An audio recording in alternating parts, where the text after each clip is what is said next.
Bring it on. Bring it. Let me make sure that we're running good, you are talking, aren't you? Yeah, I'm talking. Okay, I'm just wearing this for fun, well, Brad. no, I didn't know what you were. Right, I already did all I'm too that. fat to fit in there. You're just afraid of us is what it is. No, it's hot in there. Yeah. We're on.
We are live from Royal Field. Brad Bentley, Jared Morris and Bobby Alexander, Ground and Pound Wishbone Show. Again, big second round of the playoffs football game this evening. And I say second round of the playoffs, depend on if you count the play-in game yeah. as a playoff game. But second round of the playoffs, Community Christian and Davis about to key it up here in about 19 minutes. First meeting between these two schools. Again, the Community Christian Royals going to come out in a purple jersey and white pants. The Wolves in their traditional whites this evening. Yep.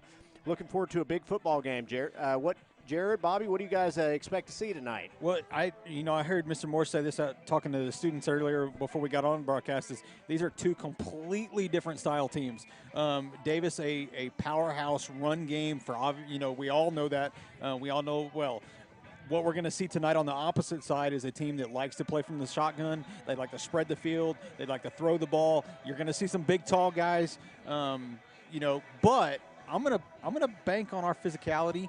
That in the trenches, we're gonna beat them up. And I know Mr. Morse is all about that. So that's one thing that I've looked at just from watching them stretch out here earlier, and then also just talking to Coach Owens earlier today, that they don't have the big guys like that we've got. The biggest, one of the teams they played. I would beg to differ on that. Now they do have a couple large guys, but they're a more of a finesse team than they are a traditional powered. Yeah, I think your definition of large and Jared's may be different. it's large being tall. So they've got some tall guys. So probably in the film that I've seen, probably Community Christian's best player is actually their nose guard. He's a big guy. He plays with the mean streak. He moves well. Again, he's a big kid. And Daly Oklahoman featured another young man that they have that's on the offensive and defensive line, about 6'3", 240. The interesting thing about him is it is his first year playing football. I know in talking to Trey said that he's looking forward because that's a kid he wants to run right at. Because, again, he can sometimes get out of position just because he has not, he hadn't played a lot of football. So now, is that number 24 by? It is. Okay, so I've watched him quite a bit. I did watch some film this week. I remember him from a couple years ago. I came up here and watched an 8th grade basketball game. He walked out of the stands, and I was like, man, is this kid fixing to suit up? Yeah. And all of a sudden he was dunking. Yeah. And that was kind of crazy to see an 8th grader. I've watched him on film.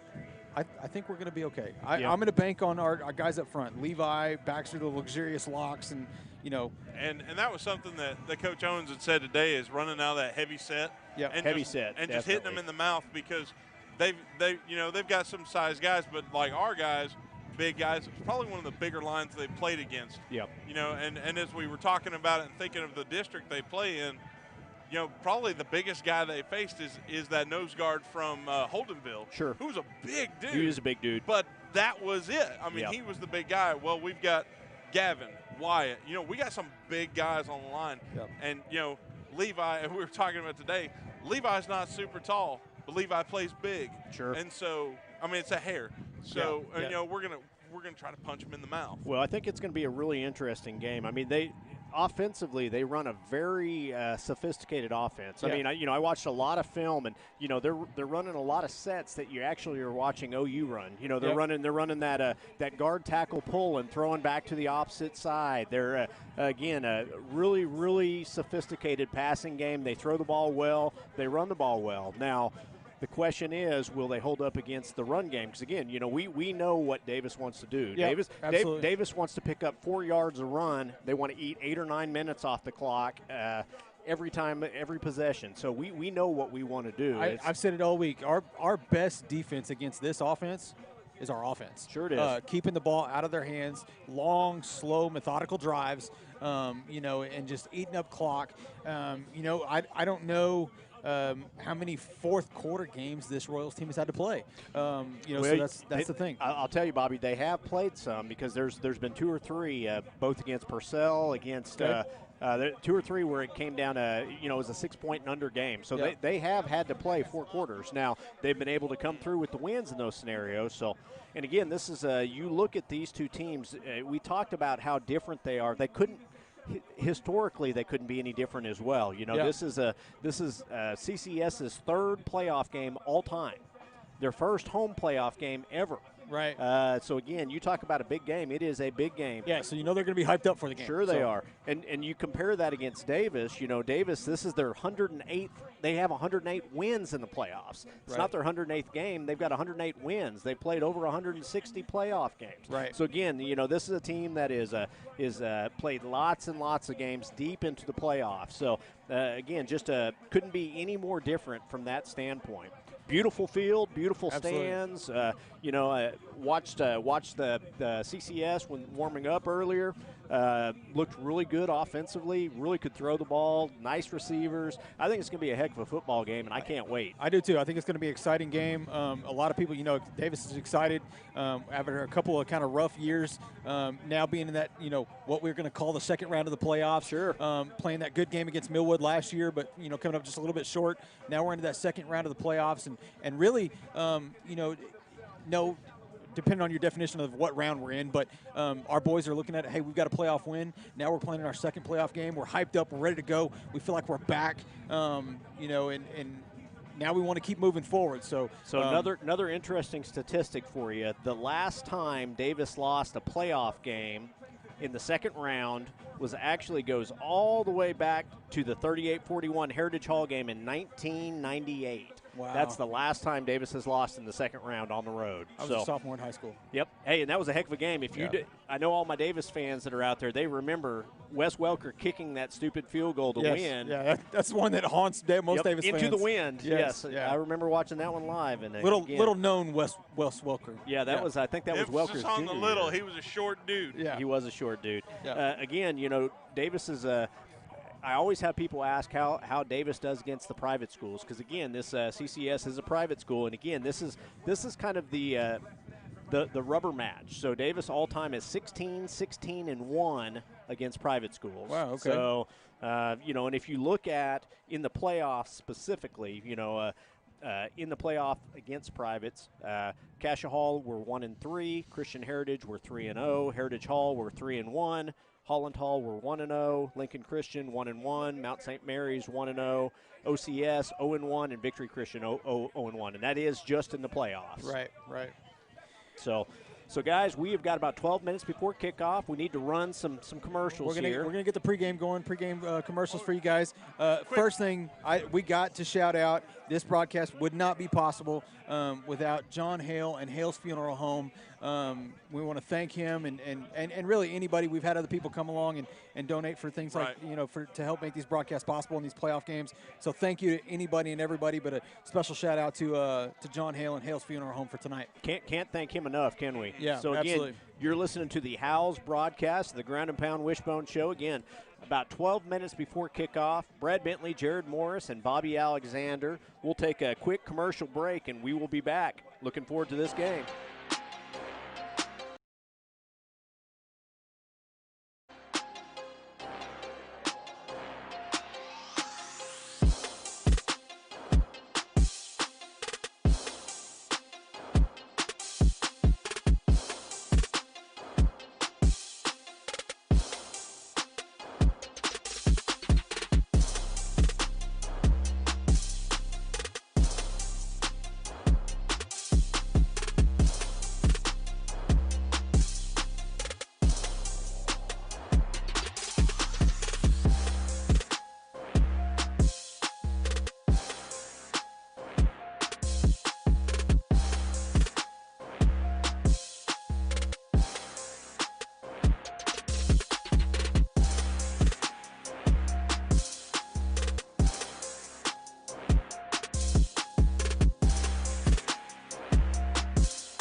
Looking for a veterinarian to care for both your small and large animals? Come see me, Dr. Cade Kopenbarger, at Hilltop Animal Health. My staff and I are committed to providing the most up-to-date preventative health care for your pets.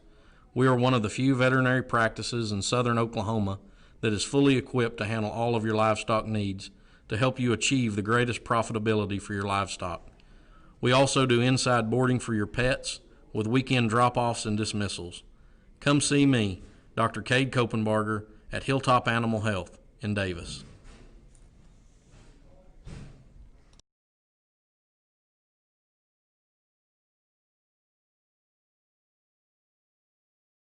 I joined the Army National Guard for multiple reasons. The first being which that I've always believed that the state of Oklahoma and the United States of America are truly exceptional on the world stage. So I wanted to do something to give back to the country and the state that's been so good to me. So one day I asked myself, if not me, who?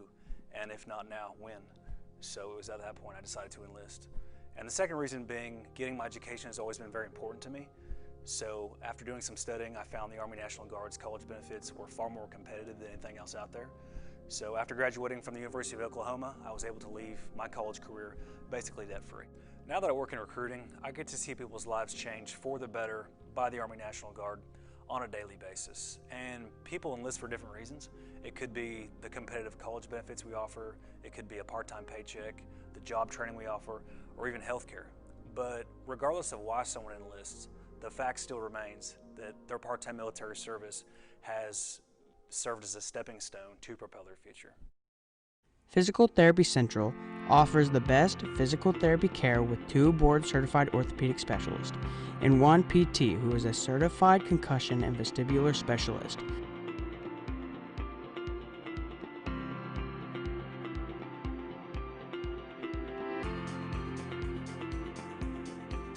PT Central, serving Davis since 2011.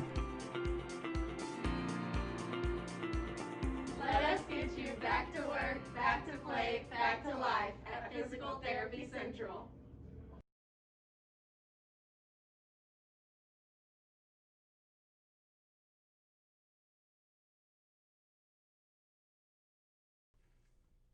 Sooner Pharmacy provides a variety of healthcare services.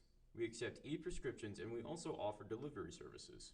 Sooner Pharmacy is handicap accessible. Sooner Pharmacy is located at 705 East Main Street inside Sooner Foods.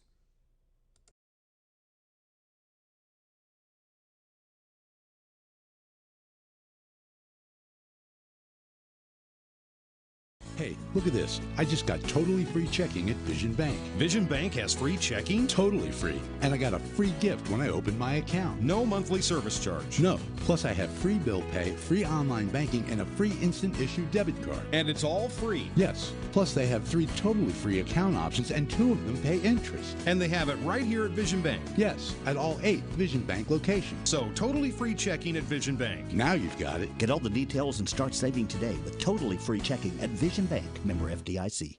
Win the day! Go Wolves! Arbuckle Mountain Fried Pies, located off I-35, exit 51 near Davis, Oklahoma, has been serving customers for more than 30 years.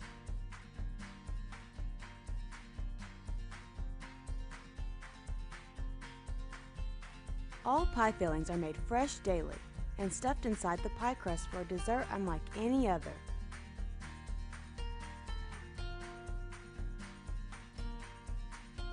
Flavors range from cream pies, fruit pies, and even breakfast pies.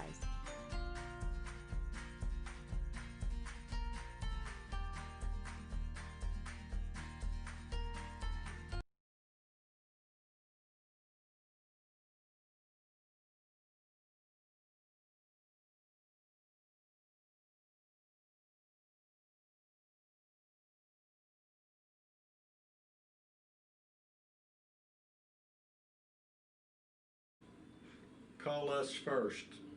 For loans. For deposits. For the best customer service. Call us first. We answer. First National Bank of Davis, a branch of Pauls Valley National Bank. Member FDIC. Equal housing lender.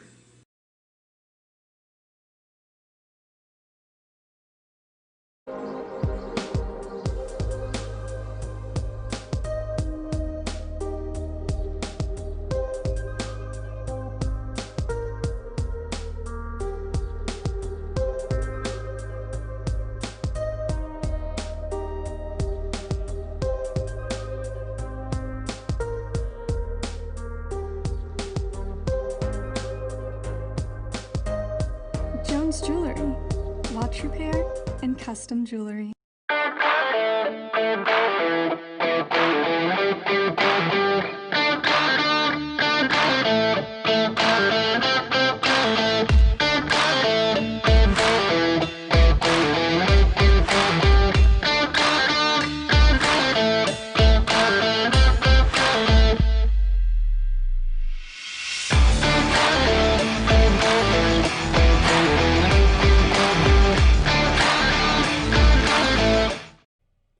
Are you looking for a great deal on a new Chevrolet or a great used car? Then come on down to Mike Hellick Chevrolet, located at 1630 East Main Street in Davis. Check out our wide selection of new and used cars, visit with our friendly staff, and enjoy a no-hassle buying experience. And as always, no dock fees or ADPs. Mike Hellick Chevrolet is a proud supporter of Davis Wolves football. Everyone knows that breakfast is the most important meal of the day. You need something good to kickstart your morning. Donuts has a variety of coffee beverages, donuts, and my personal favorite, pig in the blankets. They even have a built-in drive-thru or an inside dining area. Donuts is located on Main Street. They are a proud sponsor of Davis Public Schools.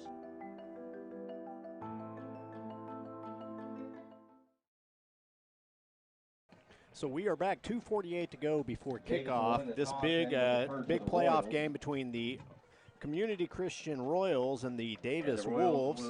This is Brad Bentley, Jared Morris, and Bobby Alexander. We are all ready for this kickoff right here. The Wolves are in the what looks like the north end zone, about to run onto the field here.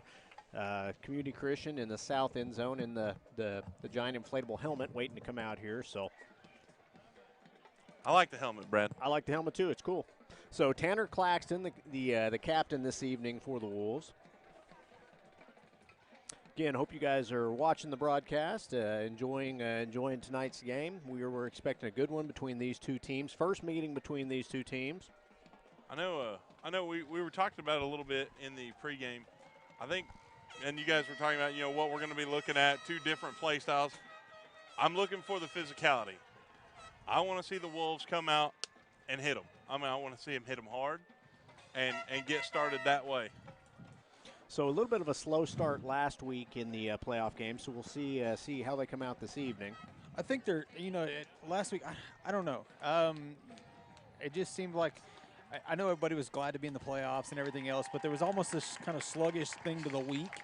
But I think all week the consistent feeling around campus is everybody is up for this game, ready to go, waiting on this game all week.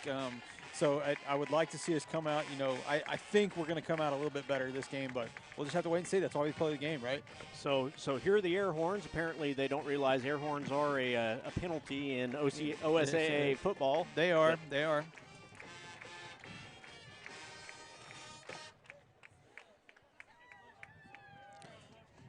I think that actually became a thing. I don't know how many people went to the. Don't remind me of the Vuvuzilla's OCS worst game ever. Oh, that was horrible. I was there. We went up to Stillwater for that one, and actually, my favorite moment from that is when they went to the live TV interview, and there was a hurt player on the field, and the guy was interviewing right next to him, and somebody went and got right into the camera and started blowing his horn over the top of the injured player. Yeah, it was spectacular. Wow. It was bad. It was interesting. Wow. In the state championship game, mind you. And I don't know who all had looked at the bracket, but potential OCS game next week, depending on the outcome of their game tonight against Kellyville and our game Go here. Ponies. Mr. Morse rooting for the Ponies. I want to root for the Ponies. So the Wolves will kick off this evening. Back deep for CCS is number 24. He's a good-looking kid, and that's by Job. By Job. Again, good-looking young man. Looks like handling the kicks again tonight is number 24, Lane Rawls. So the Hammer going to kick off here. We'll see if they do that directional kick. He likes to keep it flat. Yeah. They were having a little trouble with the scoreboard. We were going to have a really long quarter. They had 96 minutes up there. Wow. But they just fixed it. So it could be a long one. We're playing soccer. So here we go. Rawls' kick. It's going to be a deep directional kick. It's going to be fielded about the 20-yard line. Hit short gain that time, gets down to about the 35, so gain about 10. It'll be 1st and 10 for CCS at the 35-yard line. Will be brought down by number 34. So I have heard some talk, that we might see, some kids playing in some different spots, some different looks. I am expecting to see what I call the racetrack look, where basically you got 4 defensive ends in, basically to get some additional pressure out there. And some speed. We got Tucker and some of those guys getting up there in the front. Well, I mean, when you're going against a passing offense like that, you've got to be able to get back there. Formation. First pass goes out. It's intended and caught. It's going to be right at the first down marker. Nice pitch and catch that time by CCS, the first play of the game. I think that's the thing that CCS is going to try to do. They're going to try to get the ball out quick. Some of those little slants and little 10-yard, passes like that, go out, turn around, the ball's going to hit you. So we're going to have to get in his face and get in his face all night long. So Davis right now out in what looks like a cover 2. I think you're going to see, again, same play exactly, same coverage. It's going to be a first down. So I think you're also going to see some cover 1 or some man free where you've got your corners playing man with your safety over the top as a home run hitter. So. But so far, the Wolves have came out in that cover 2 look, mostly the zone. Let's see. Looks like we're still having some trouble with the clock here. It is 1st and 10. CCS quickly on the Davis side of the field now at the 48-yard line. And I think, this is exactly what we expected to see. They're going to come out and throw the ball, and, Four is one of their big receivers that they're going to be looking to go to all night long. And they've got a couple of those guys, good-looking kids, you know. Four is number 4 there. It looks like he is an 11th grader. Doesn't list his size, but I would guess probably 6'1", 6'2". He's a good-looking kid. Good-sized kid. So the Wolves playing off here. Again, ball is intended. Good pressure. Gets it out of the backfield here. There's a hold out on the edge, I believe, though, on the Wolves. So that's going to come back. Receiver was holding the D back, and we'll take that. Yeah, absolutely. Move that back. Yeah, nice job that time of the quarterback rolling out, evading the pressure, and dumping it off to his safety valve, the running back there. He just kind of stayed at home. There is a hold. I think that's something that we're going to have to watch about. We talk about getting pressure on. Wolves still in that 3-5 look. Now they are in a cover 1, which is kind of what I expected. Quarterback's looking to go downfield, and he's going to be dropped for a sack by Moore. Had a baby Gavin. That's a good job there by Gavin, getting that pressure in, keeping him contained. You saw we were on both sides of him. He really had nowhere to go, and that's what we have to have all night long tonight. So they were a little bit fooled there by the cover 1. Again, just playing a straight man with the safety over the top. And another credit to Gavin. The guard had him held up and he just kept driving all the way through till he could get a hand on the quarterback. So 2nd and 18 from the 40-yard line now. Quarterback looks to throw out of the backfield. He's got some good room to run. Come on, Colton. Makes the first man miss. Good hit by McGahey. McGahey kind of lowered his shoulder there. So it's going to bring up a 3rd and about 8 now. Nice job picking up 10 yards there, making this a 3rd and a manageable now. Ball's going to be spotted at what looks like the 46-yard line. 3rd and 8 for the Royals. So, again, Royals this time out in that trips look again with a single receiver to the far side, 3 receivers to the near side. Looking to throw the ball downfield.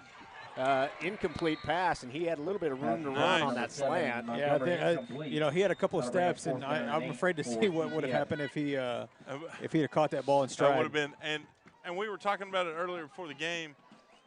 The boys, our guys, are going to have to look out because the turf monster will get you. It will. This is something that's very different for them. So 4th and 8. We'll see if they are. It looks like they're going to stay out in offense here.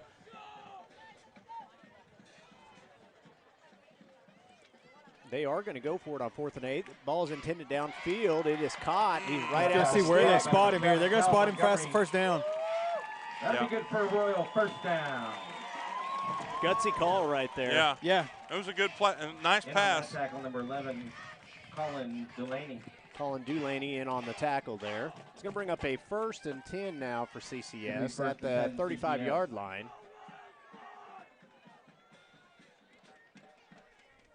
So CCS on a long drive there. Quarterback is rolling out, looking to go downfield. He's got a man open. He catches the ball. He's down at about the 22-yard line. We've got to. I know it's different. It's different than what we've looked at, but we've got to close in that space. That'll be another Royal first down. So just outside the Davis red zone now. CCS threatening on their first offensive possession of the game. 9:53 to go in the first quarter. Handoff, ball is on the ground. Oh, I think Davis came up with that ball right there. With the fumble, so Davis will take over. Again, quarterback just bad handoff there, attempted handoff, recovered by the Wolves. Now let's see if the Wolves can make them pay. I'm not even sure who really came up with that ball. It was Tucker Miller. So good job by Tucker being aware of what was going on. He was almost laying on the ground. When the ball hit the ground, he just was aware enough to see it and pull it into himself and get Davis the ball there. So we know what Davis wants to do here. They want to pick up 3-4 yards of play. Yeah, absolutely. Slow, long, methodical drives is what they're going to want to do. Let's see if they're able to do it. We've talked about that heavy set. I expect to see quite a bit of it tonight. And just like that, they come out in the heavy set to start the first play. Dulaney under center. Handoff this time. A good play that time. Parks was with the carry. He is drilled from the safety perspective. He paid for that for a minute. By Callum Montgomery. So gain of about 3. 3-yard pickup on the play. That'll bring up second down and 7. So 2nd and 8 now. They're going to give him 2 yards on that carry. And again, the linebackers there came in on a stunt. Again, if he's able to break that tackle, there's a lot of grass behind him. So one thing that happens if you overload, which they are going to put 11 guys in the box and say, okay, let's see if you can break that initial line of scrimmage. So 2nd and 7. Dulaney is going to keep this time. He's going to go forward again. Pick up about 2 or 3 yards again, and we're going to have about a 3rd and 4. I'd like to see that, that 3rd and 2, 3rd and 3 maybe, but not bad yet. Just want to see him keep this drive moving right here. 3rd and 4. So Davis kind of right where they want to be. Again, they're wanting 3-4 yards a pop here per carry. 3rd and manageable here. So Davis this time is going to line up in the traditional flex bone now. And again, they get CCS to jump. Yeah, they did. That's going to be a first down. Good move with the hard count. And, I've heard this talked about. We've seen a bunch of film where these guys are kind of some of these guys are young on this line or they're jumpy. And, in a game situation like this, your nerves are up. Sure they are. So if you can get that hard count and get those guys to jump off, that's going to work in your favor all night long. So 8:24 to go in the first quarter, 0-0 ball game. Davis with their first offensive possession after the long drive by CCS, which resulted in the fumble on the 22-yard line. So Davis now with 1st and 10 at the 35-yard line. Handoff goes to the tailback this time. Nice job that time. 22, Drew Parks. That's Parks again on the carry. Beautiful first, just a straight fullback dive right there. I'll take 1st and gain of 8 any day of the week. All the time. Especially on the ground to keep that clock running. That'll bring up 2nd down and 3. 2nd down and 3, so that's kind of what we want to see. Yep, absolutely.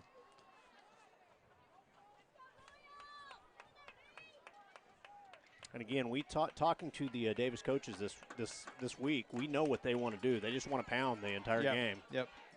So quarterback's going to keep this time on the follow. Dulaney is ran down from the backside. Looks like he got about 1 on that, Brad. Yeah, did that play gain a whole lot? No, but we still got positive yardage. Still moving the stick down the field. So, you know what time it is, gentlemen. I got a feeling it's hammer time. It is hammer time. Let's see. It's either going to be hammer time or it's going to be a silent count with the quarterback. We'll see what we get here. So I actually got asked today why we dubbed him the hammer. In my response, obviously has to be, have you seen him run? Yeah. We've already said it before. He runs like he rents that thing, and he doesn't care how he turns it back in. Actually, a quarterback sneak. Quarterback sneak, and he does pick up the first down. First down for Davis. So again, and the hammer was in there. He was in there. I went back to that heavy set. You guys quarterback have seen keep. it after we've called him that several times. Somebody made him a hammer, like a small ball peen hammer keychain. That's awesome. And he's got it. He has it with him all the time. So 6:38 to go in the ball game. 6:38 to go in the first quarter. Wow, hey, we had 96 minutes that to begin was the game. quick. So here we go. I formation this time by the Wolves. Handoff is going to go to the deep back end. Just nothing there on that one. Bottled Played him well up. front. Good. They got a good push against the Number O-line. 30, Brandon Blankenship. And this is what He'll be you stopped don't by want to number see as 57, Davis, Josh Nordenbaugh. getting off schedule here. With So it's going to bring little up a bit of help second from 12 about after 4 or that 5 other loss. Royals. Ball's going to be moved back to the 44-yard line. So Lost a second couple on the 12. play will bring up second and 12. Again, little under 6 minutes to go in the first quarter. 0-0 ball game. Davis with their first offensive possession. Dulaney back under center. Dulaney this time is going to get out on the edge. Not a whole lot there. Himself, number 11. He'll pick up a couple yards on the play. He'll be stopped by number 10, Cooper Hartzog. Tried to run a little bit of option there, but just not a It'll whole be lot third and there. So 11 it's going to bring for up a Davis. 3rd and 10 for Davis now. Ball's going to be spotted at the 45-yard line. I think we're going to see, like you guys talked about, we're going to keep seeing more of the same. So again, looks like they got CCS to jump off again. So that's going to bring it make it a 3rd and 6.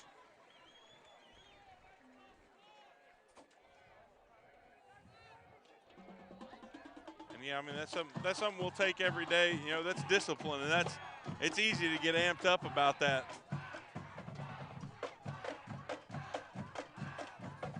So 5:09 to go now. Davis facing a 3rd and 6.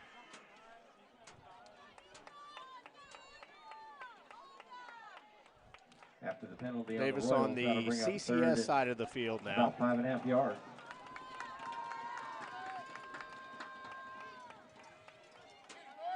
So they go back underneath the Blankenship. Really nothing there. They know it's coming now. So we'll see if now CCS actually went for it on the about midfield. We'll see if Davis also wants to do that or if they're going to punt. We're pretty well conservative thought process, so I would imagine we'll probably kick this one away. Yep. So the good job of Davis of flipping the field here, though, as long as they can get this punt. Dulaney's back to punt. We've got a timeout called by CCS before the punt took place. Looks like we have a timeout on the field before the kick. So with that, we will also take a timeout. You're listening to the Ground and Pound Wishbone Show. We'll be back.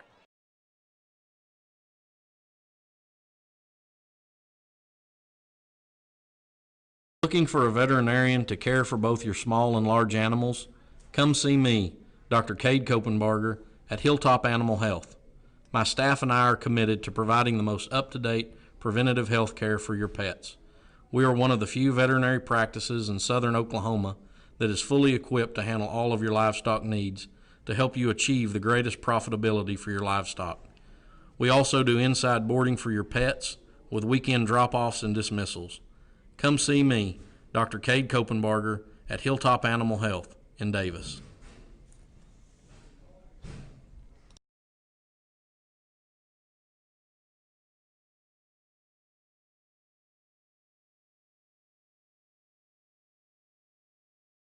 We are back, 4:21 to go in the first quarter, 0-0 ball game. Davis about to punt at the 50-yard line, back deep for the Royals is number 3. It looks like that is Luke Ridgway. Ooh. They brought some pressure. He's able to get the punt off. It's going to bounce down at about the 19, 20-yard line. So CCS with their second possession. Hit him in the red zone. That'll work. The Royals will take over on the 20-yard line. They are going to start at the 20, first and 10. So the Wolves are able to recover the fumble on CCS's first possession. We'll see if the defense is able. Now, I will say this. CCS had very few incompletions on that drive. They looked good throwing the ball. Other than the fumble, it was a really good drive by them down the field. Really efficient. And I think that's what we're going to see a lot of. I don't think you're going to see a whole lot of miscues from this Royals team, which just means that we're going to have to play with, a consistent. So we talked about that racetrack lineup. Davis is in it right now. They've got a bunch of smaller guys out on the edge. Played perfectly that time. 24 with the little quick pitch after he goes into motion.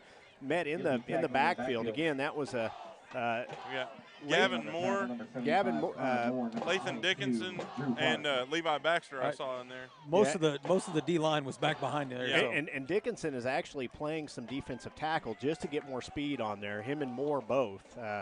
Again, they want to get lots of speed on the edge. Quarterback's going to keep this time. Gets out of the first tackle. Levi just had a hand on him. Nice run that time by the quarterback. He is quick.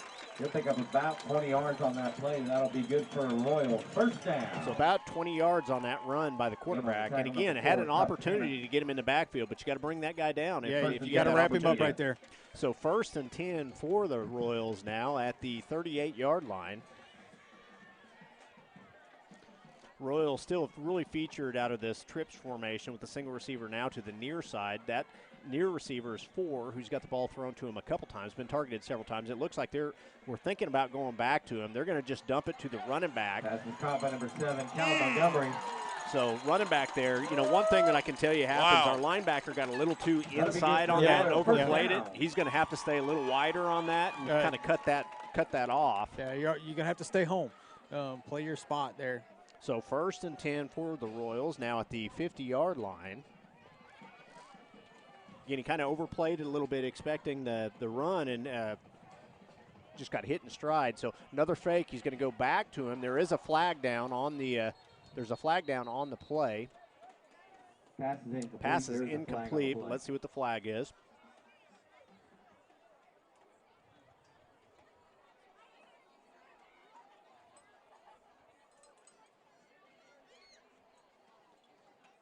So we're waiting to see what the call is here. Chop block. Now they just called a chop block on the defense. I don't know that I've seen a lot of chop blocks on the defense. That's not something you see called very often. Yeah.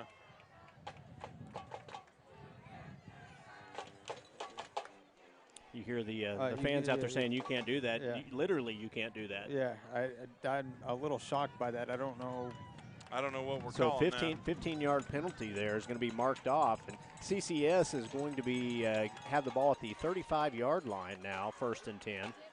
It'll be 1st and 10 from the 35-yard line. Again, I've seen a lot of chop blocks offensively up front, but I don't know that I've ever seen one called on a defense. So 3:12 to go in the first quarter, 0-0 ball game. Again, with as many passes are being thrown, this could be a long football game tonight. Handoff this time goes to 22, the up back. Reed Holland, he'll fight for the extra yardage. Falls forward, good run that time by 22. And on tackle number 59, Tanner Claxton. Claxton in on the play there. 7 on the plate. That'll bring up 2nd down and 3 for the Royals. It's going to bring up a 2nd and about 4. Ball is at it looks like they're going to spot it at about the 27-yard line. High snap this time. Quarterback does a good job of corralling the ball. He's just going to tuck it and run. Take off. Take it himself. He'll go up the right side. Nice run that time. It looks like the Wolves may consider just spying that gentleman because again, somebody's got a stick on him because you don't know where he's going to go. Yep.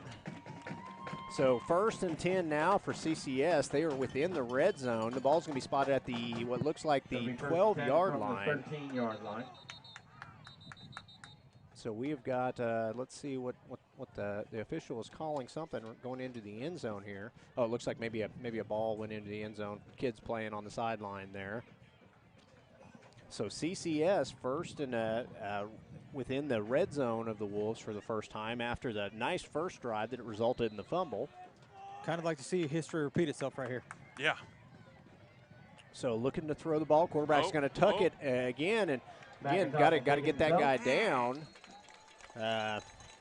Like you guys said just a minute ago, they need a spy because you don't know when he's going to take off.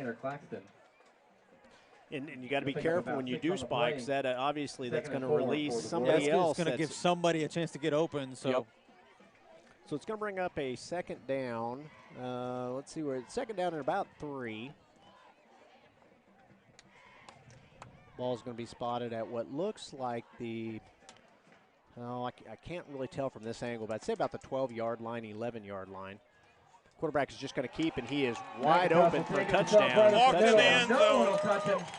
12-yard TD run by the quarterback. So with that, CCS is on the board first. We 1:40 to go in the first quarter. We got a Royal down, number 22. Yeah, I'm not sure who was tied up with him, but they got rolled up on the backside of his leg there. So, okay. You know, you hope that that young man is okay and not too badly injured there. Again, 22, I believe he was the starting tailback.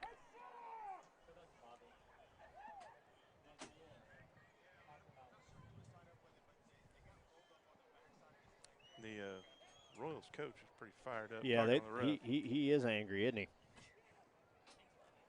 And again, I did not see. You guys may have seen what happened. I know, Bobby, you said you saw kind of what happened. I don't know if they were engaged and just kind of lost their footing there. What took place? Basically, as the play kind of progressed past them, you know, the Davis guy fell down, but when he did, the Royal player was behind him, and he basically fell on the backside of his leg and rolled up on top of him. Okay. You know, so looks like he's okay, walking out on his own. So again, maybe just kind of dinged up there on that play. Tweaked it a little bit. Good to see that young man okay. Yeah. So CCS now leading 6-0 with the extra point attempt to come. Minute 40 to go in the first quarter. Number 85, Carter Lowry set to kick. So number 85 for CCS to kick the extra point here. And 85 is not a very big individual, is he? He's tiny. He's a little Kick bit is up. Boy, let's see if that was through. Boy, he didn't make it by much, but it is through. Yeah. With that, CCS takes a 7-0 lead. You're listening to the Ground and Pound Wishbone Show. We'll be back.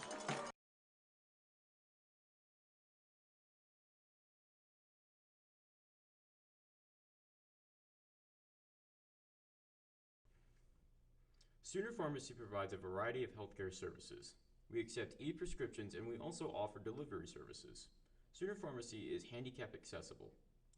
Sooner Pharmacy is located at 705 East Main Street inside Sooner Foods.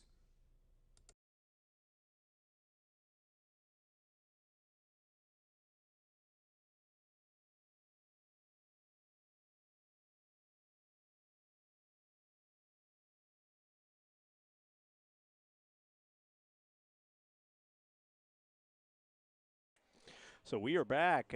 CCS striking first blood here, getting the 12-yard touchdown run by the quarterback there. Now leading 7-0, 1:40 to go in the first quarter. And again, quarterback doing most of the damage on that play. Really featured his feet that series more than anything else. So kind of a weird oddball kick there. It's going to come down at about the 45-yard line. Down by number 34, Justin Eidelman. It'll be 1st and 10, Davis from the 47-yard line. So there we go. Minute 40, again, little kind of an onside kick there, recovered by the Wolves. Wolves are going to have good field position here to start this drive. Again, trailing 7-0 with 1:40 to go in the first quarter. Davis' second offensive possession. First possession started at their own 24-yard line, got down to about the 45 before they were stopped. So, Brad, my question for you is, do you think okay, here we are. We are switching it up a little bit. Yep. So back in the flex bone formation now. And again, going to feature something a little bit different here.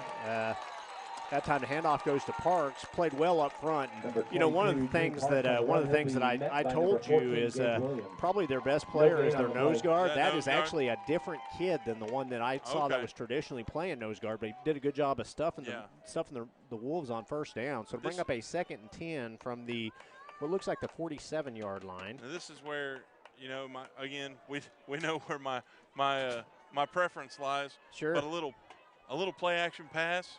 And, you know, we'll keep them sane. So Dulaney is going to keep this time. Does a good job of picking up a good positive yardage there on 2nd down. Tackled by number 21. To be stopped by number 21, Gunnar Colvin. Real quick, I want to let everybody know I've been working on trying to get this focus fixed for everybody on the camera. Unfortunately, I don't think it's our camera. I think we're actually right underneath one of the stadium lights, which is affecting that focus a little bit. Casting a glow on it. It's kind of where we have to be. Yeah. So 36 seconds to go in the first quarter. Wolves facing a 3rd and 5.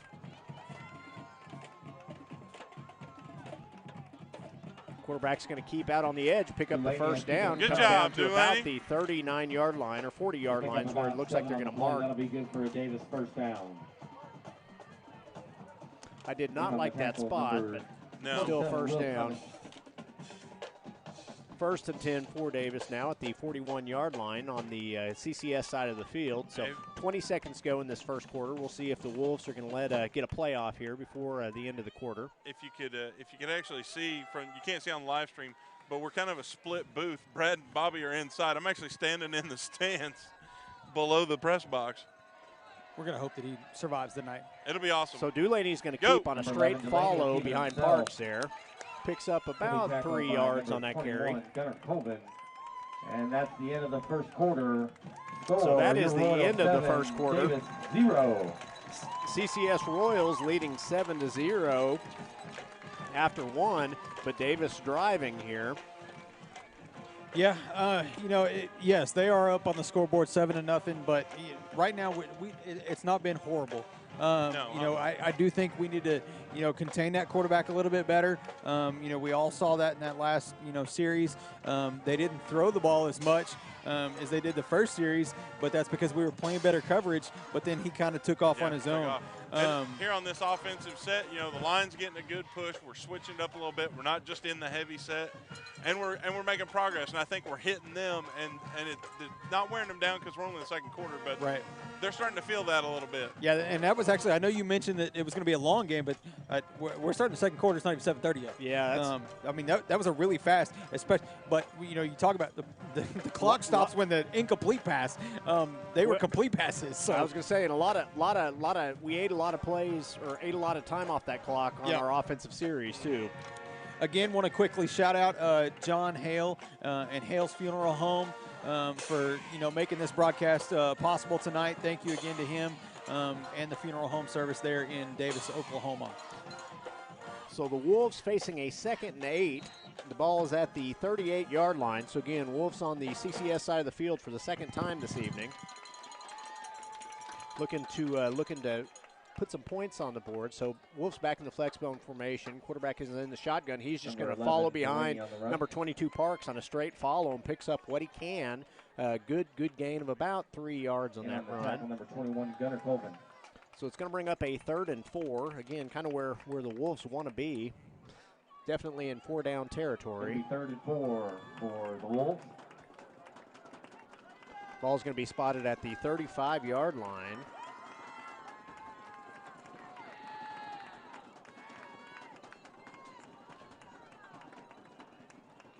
So 11:25 to go in the second quarter. Wolves trailing 7-0. Dulaney is going to be under center on this 3rd down play.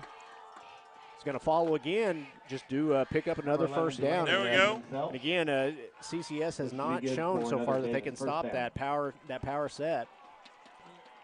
On the tackle number 14. We talked about that numerous times tonight already, both pregame and as the game has gone on. That's what we want to see. So 75, who is now in at nose guard, was the young man that I saw a lot in film earlier this year. Right. He is a big guy. I told you, he's not little. Big guy. No, he's a good size boy. Hey, what they've shown the last few plays is exactly why they sent that guy out there. You got one job, dude. Stop those guys. You got to stop the middle. Yep.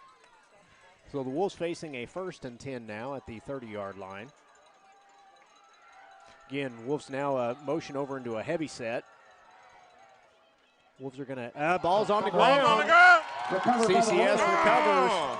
Again, nice job that time. CCS just stripping the ball carrier. He did a poor job of securing that football. Put a hat on the ball. Yeah, that's all you got to do. That's the thing is he wasn't carrying the ball real loosely. Now, could he have held it a little tighter? Yeah, sure. But he had that ball right there tucked in nicely. But you see one of the CCS Royals just coming up and making a play. Nice job stripping the ball as he came by. Yep. So 1st and 10 after the Davis fumble. CCS will have the ball at the 32-yard line. So again, that long drive by the Wolves comes up short after the fumble.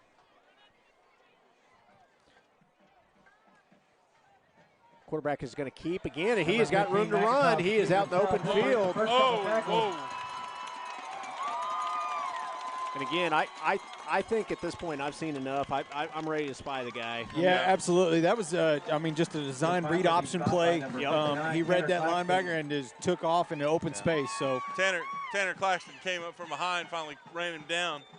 So 1st and 10 now. at the 38-yard line. Quarterback is going to another attempted pass, and again, just kind of juked a couple of Wolf defenders out of their shoes there. McIntosh will keep it himself. Picks up almost another 1st and 10 there on that play. And all you can really do is sit there and watch him because, you know, he's quick, he's got some moves, and they're falling for it, so you got to be patient. Got to watch the hips, don't watch the shoulders. So first and actually it's going to be a 2nd and 1. I thought it was 1st and 10, but it's the 2nd and 1 now. Ball's at the what looks like the 28-yard line. Quarterback's going to keep here, and again, going to pick up a 1st down. Ball's going to come down to about the 19-yard line. So again, CCS in the red zone for the 2nd time this evening. Timeout, Davis. Wolves are going to call a timeout here and kind of get their defense back in line here. Good. I'm okay with Coach Parker calling that timeout there because I think we really got to take a deep breath. Hey, somebody's got to put a hat on that guy. Sure. You know, I'm not over in that huddle. I can't speak to what Coach Parker's telling them right now, but you got to think that maybe he's telling one guy, hey, he's yours from now on. Go make that tackle. You know, because right now he's just eating our lunch. Sure. Their 15's just running up and down the field, and that's just something we got to put a stop to.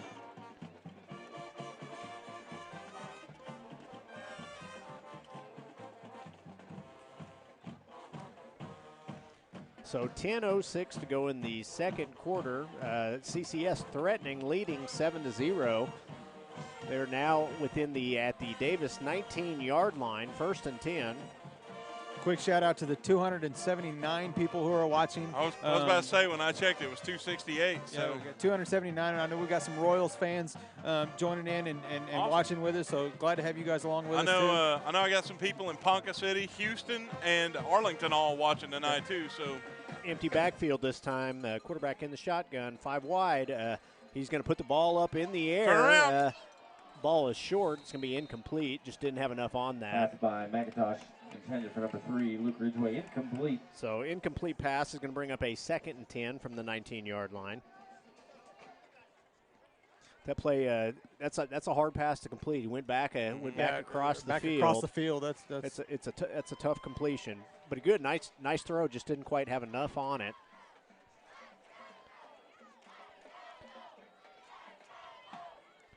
So CCS threatening, trying to build on that 7-point lead they currently have.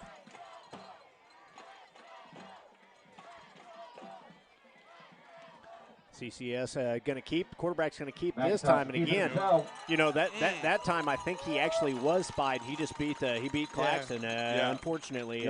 Right now, you got to hand it to that kid. Sure. He's making people miss, and ones that get hands on him, that's all they're getting on him.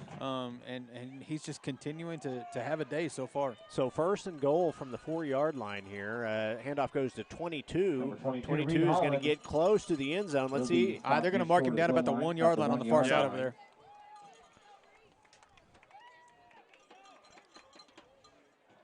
So again, CCS, this drive started on their own 32-yard line, now threatening at the 1-yard line, leading 7-0 with 9:34 to go. Quarterback's going to keep this time. He gets in the end zone. So CCS going to build on their lead.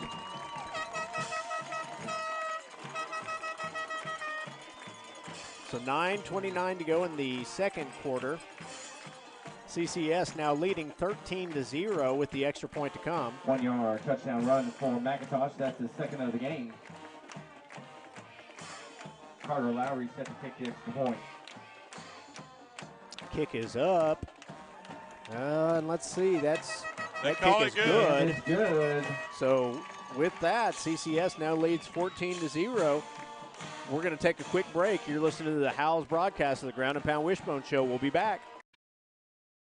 Hey, look at this. I just got totally free checking at Vision Bank. Vision Bank has free checking? Totally free. And I got a free gift when I opened my account. No monthly service charge. No. Plus I have free bill pay, free online banking, and a free instant issue debit card. And it's all free? Yes. Plus they have 3 totally free account options, and 2 of them pay interest. And they have it right here at Vision Bank? Yes, at all 8 Vision Bank locations. So totally free checking at Vision Bank. Now you've got it. Get all the details and start saving today with totally free checking at Vision Bank, member FDIC. Win the day! Go Wolves!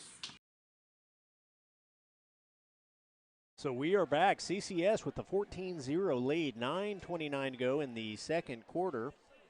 Again, CCS taking advantage of the Davis fumble on their own 32-yard line to go on what looks like a 7-play drive, 78 yards for the touchdown. 68 yards for the touchdown.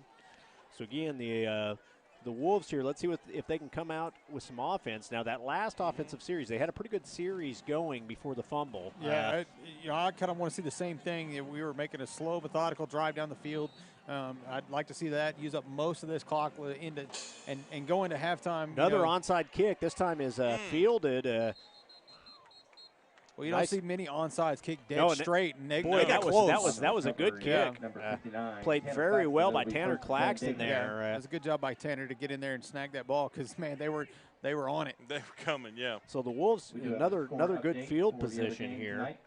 They're going to start at what looks like the 43-yard line or 42-yard line, 1st and 10. You know, we talked about that number 75 on the front of the nose tackle for I think they're spelling him when they can. You know, no, he is out there right now. Yeah, no, he's out there right now to seal that middle. Sure. And they've played him more at outside tackle than they have nose guard this time. But again, this time quarterback straight quarterback keep, silent count there. I think he was probably 3 yards past the line before they even realized what happened there. So you know, good job by calling. 75, who we were just talking about, he was actually lined up over the tackle and kind of tried to slide in and didn't get in time. One thing I noticed on that play, and I've seen it a couple times already, our center, Kevin Bolding, is going straight at his legs. Sure. Because, I mean, that's what you got to take out. Yeah. So when I wonder if that's what they called, well, it was defensively. Yeah, though. it was defensive, though. Handoff this time goes to Parks, and again. He got the first down. Wolves coming out with a little fire on this series, so again they got a sense of urgency, which is what we want to see. Yeah, we want to see them use that, use the clock, but don't play slow. Don't get almost lethargic in here. Keep that energy up. Play with the little bit of fierce toughness that we're used to seeing, but go score here and get the ball back, hopefully, to start the second half. So 8:33 to go in the second quarter. CCS leading 14-0. Wolves now on the CCS side of the field. Straight handoff. Again, there's our fullback dive, which I'm glad to see us starting to feature here. That was Parks. He'll pick up a couple on the play. That'll bring up 2nd down and 8 for the Wolves. 2 yards on that carry. See Jake Parker, Lane Rawls, and Colton McGahey coming in. Oh, Jake's going back out, and Colton McGahey coming in. So again, you're seeing a little bit heavier set coming out here now. Yep. What I call the big fullback. We've got Parks, who's kind of a smaller fullback, and we have more speedy. In the flex bone, really that's what you would prefer to have is a little more speed at the fullback position. But again, when you got a hammer, and again, looks drop back to pass, single route receiver. Oh, Colin.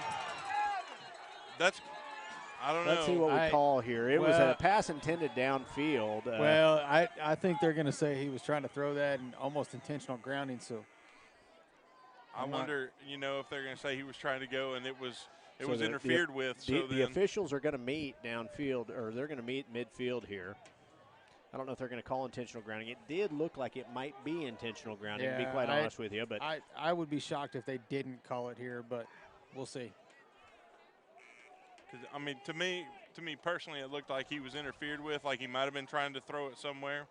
Well, the one thing, they came through so quick. I don't know if there was a secondary screen set up. Called it off. But they did call it off, so it's going to bring up a 2nd and 8 now after that pass attempt.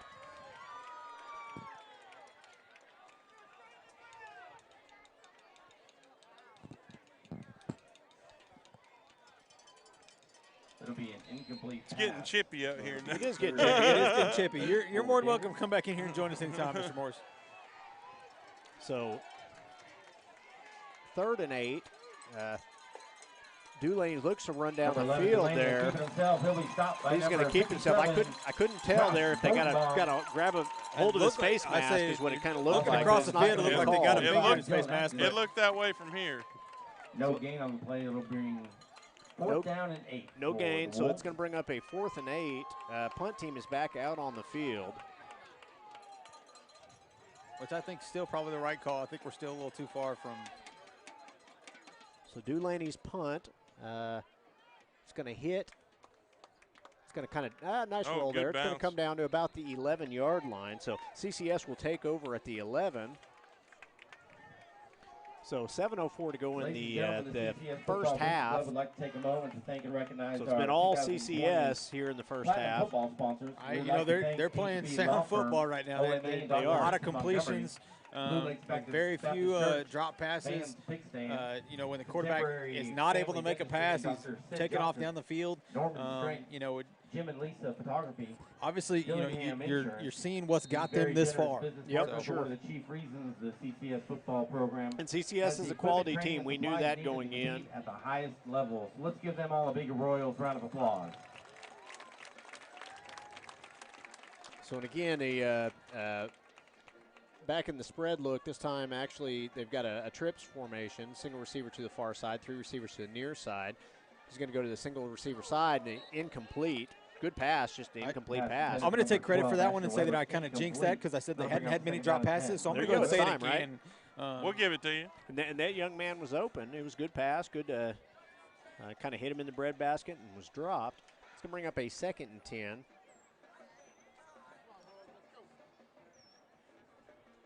Again, Davis looks like they are back in that man-free look again. Quarterback is going to roll out, and he's going to hit number 12. Nice job. There is a flag down there. I'm not sure what exactly they're going to call there. I don't know. It's kind of thrown at a weird position. Yeah, so I don't know what they're going to call. I couldn't see what the white hat just made a motion, but I couldn't tell what it is yet. So completion's about, if they mark it where it's at, it looks like completion of about 3 or 4 yards there. Let's see what they're calling. Illegal man downfield.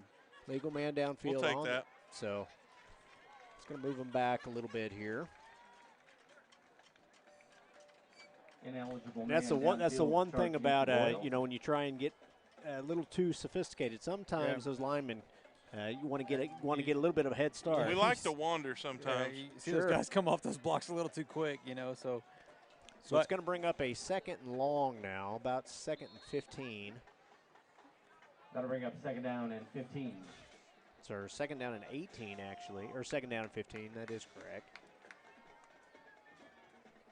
So it's been all CCS here in the first half. I don't know what's going on with the clock, but we're having some issues. Whoa. Yeah, so clock's having some issues. So we may take just a couple minutes here to kind of get back.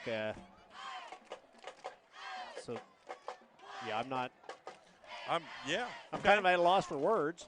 Yeah, I really don't know. It looks like they're fighting with the clock in there. So we're gonna, while they work through this clock issue, let's take a real quick timeout. We'll be right back. You're listening to the Ground and Pound Wishbone Show. We'll be back.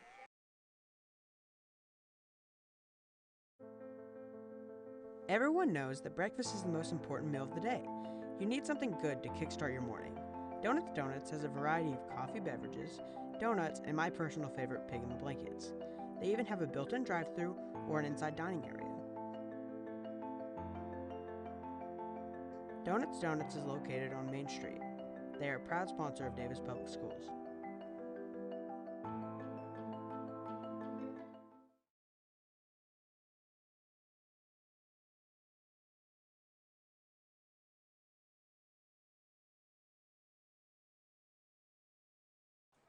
So we are back. CCS leading 14-0. CCS kind of working through some clock issues right now. I believe there is 6:29 to go before halftime.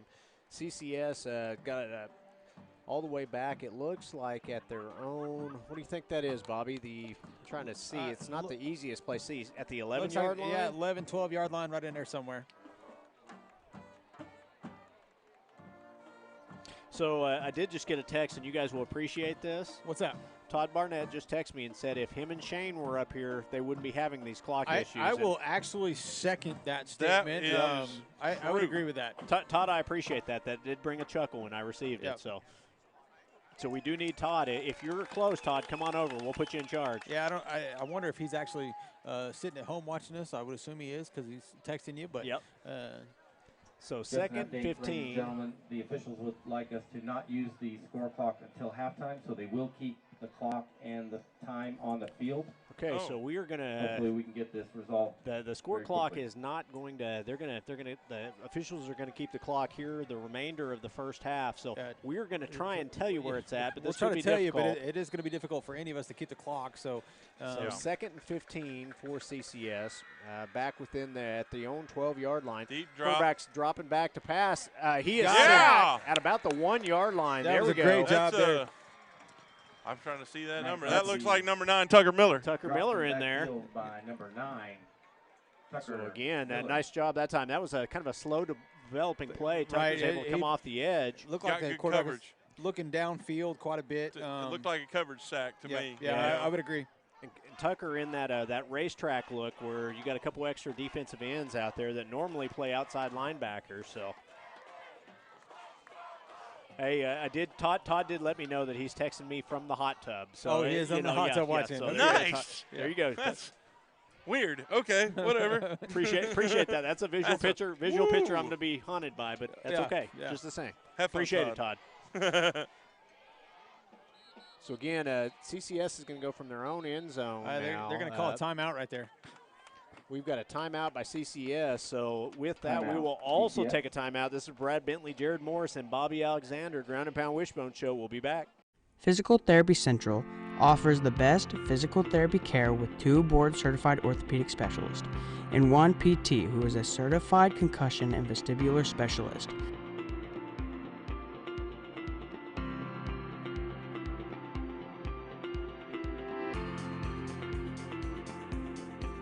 PT Central, serving Davis since 2011.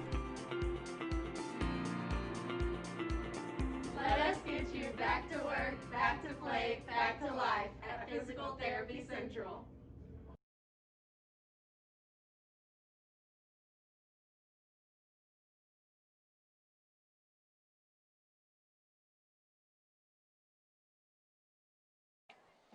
So I would love to say what the time left in the first half is, but we don't know. We don't know. I bet there's time left. I bet we're looking at probably around 6 minutes here in the first half. I think we're right around that 6-minute mark. The clock's still showing that 6:29. But CCS leading 14-0, and Bobby, we were talking off the air here. Need to do a shout out here. Yeah, I want to shout out Mr. Jeff Mapes, the voice of the Davis Wolves. The voice of the Davis Wolves. I know he's been Dr. feeling Mapes. Dr. Mapes has been feeling under the weather. Doctors are not always the best patients. That's hey, and why do we call him Dr. Mapes, Mr. Morris? Because he has a PhD in velvety tones. There you go. I appreciate that. So we hope Mr. Mapes gets better. So they are looking to throw the ball downfield. Caught by number 7, Cal is Montgomery. complete. It's going to be short of the first down. I thought we had him in the end zone. I was going to do my safety dance. You you can dance if you want to. Okay. Yeah. You got to hand it to that quarterback to stand nice there and getting hit like that and make a deep throw like that. So fourth down. And our front jumped off sides there. It's going to be 4th and 4. Pay attention. For a royal first down. So that's going to create the first down now. Used our own play against us, right? The old hard count got us. Yeah. So CCS with the first down after the offsides there by the defense. They're going to have first and down at their own 29-yard line. Again, got out of their own end zone there to pick up that first down.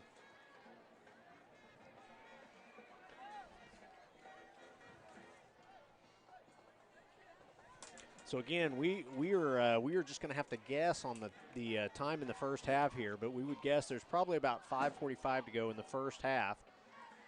quarterback is just going to keep on a designated keep. Does a good job of making keeper, Davis 15, played that Kickoff. fairly well. He just kind of ran through some trash, picked up some good positive yardage on that first down play. Yeah, that was actually pretty well defended. You saw that number 24. We saw that jet sweep on the opposite end of the field earlier. They ran that, basically making us look for it again, but defended really well.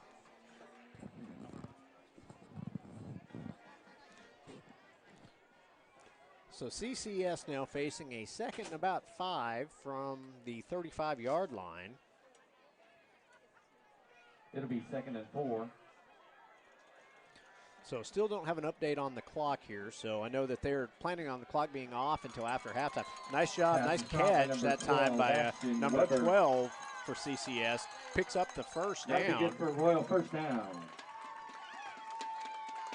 You know, not only do you have to hand it to their quarterback right now, but you got to hand it to their line, basically giving him the time and space to make those throws. Doing a good job blocking up front. Their receivers are getting space. They're making space. They're doing a good job.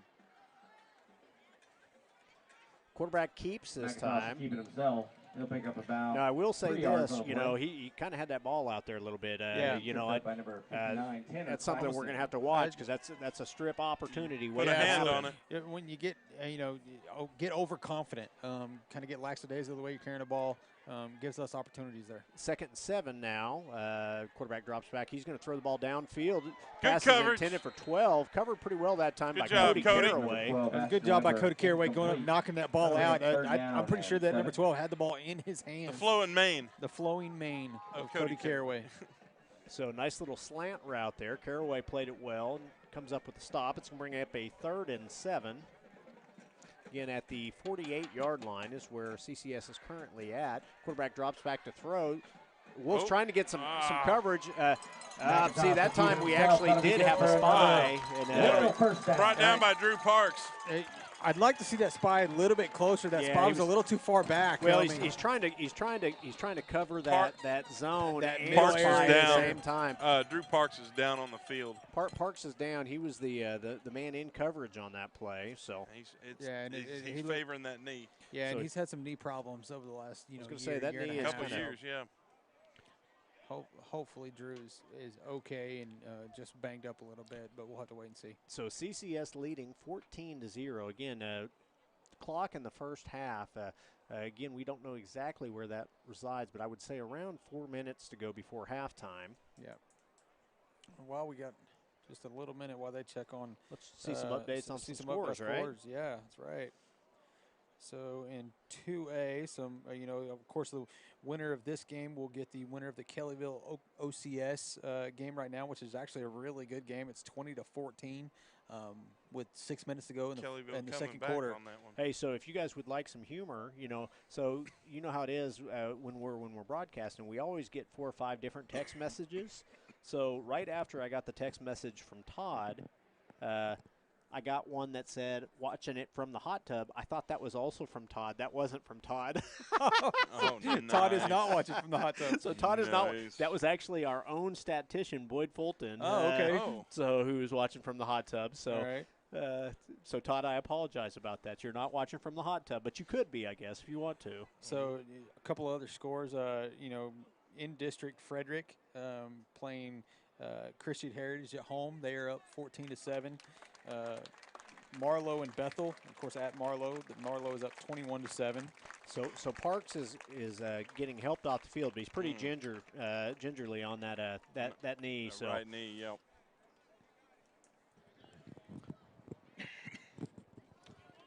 So the Wolves at an important part in the game. Trailing 14-0. Clock is showing 3:51 now. I don't know if that is where we are currently at, but that seems about correct as far as the updated clock where it should be. CCS threatening on the Davis side of the field, already leading by 2 touchdowns. Oh, now Todd sent me a picture too. He's actually watching from his house. Yeah. Actually back porch. Okay.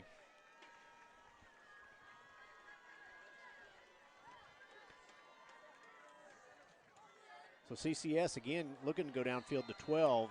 Played that time pretty well by Caraway again. Caraway's played well this game so far. Played well. That was probably one of the first miscues I think we've seen by that quarterback. Threw a little bit too far behind his receiver. You want to see that back shoulder throw there, but it's a hard throw to make. A lot of quarterbacks can't make that throw. This the junior here for CCS, he's a good-looking quarterback. Throws the ball well. Absolutely. So if the clock is right, it's 3:33 to go in the first half. Royals leading 14-0 with the ball on the Davis side of the field at the looks like a quarterback just designated quarterback run again. Boyce McIntosh will take it himself. Taken down by number 59, Tanner Claxton. He'll be tackled by number 59. Just that read option. Read option just couldn't play it. We didn't play it well that time. Looks like let's see what we got here. We're going to have a little discussion over here. I'm not sure what's going on. I'm not sure either. Looks like they're talking the clock again.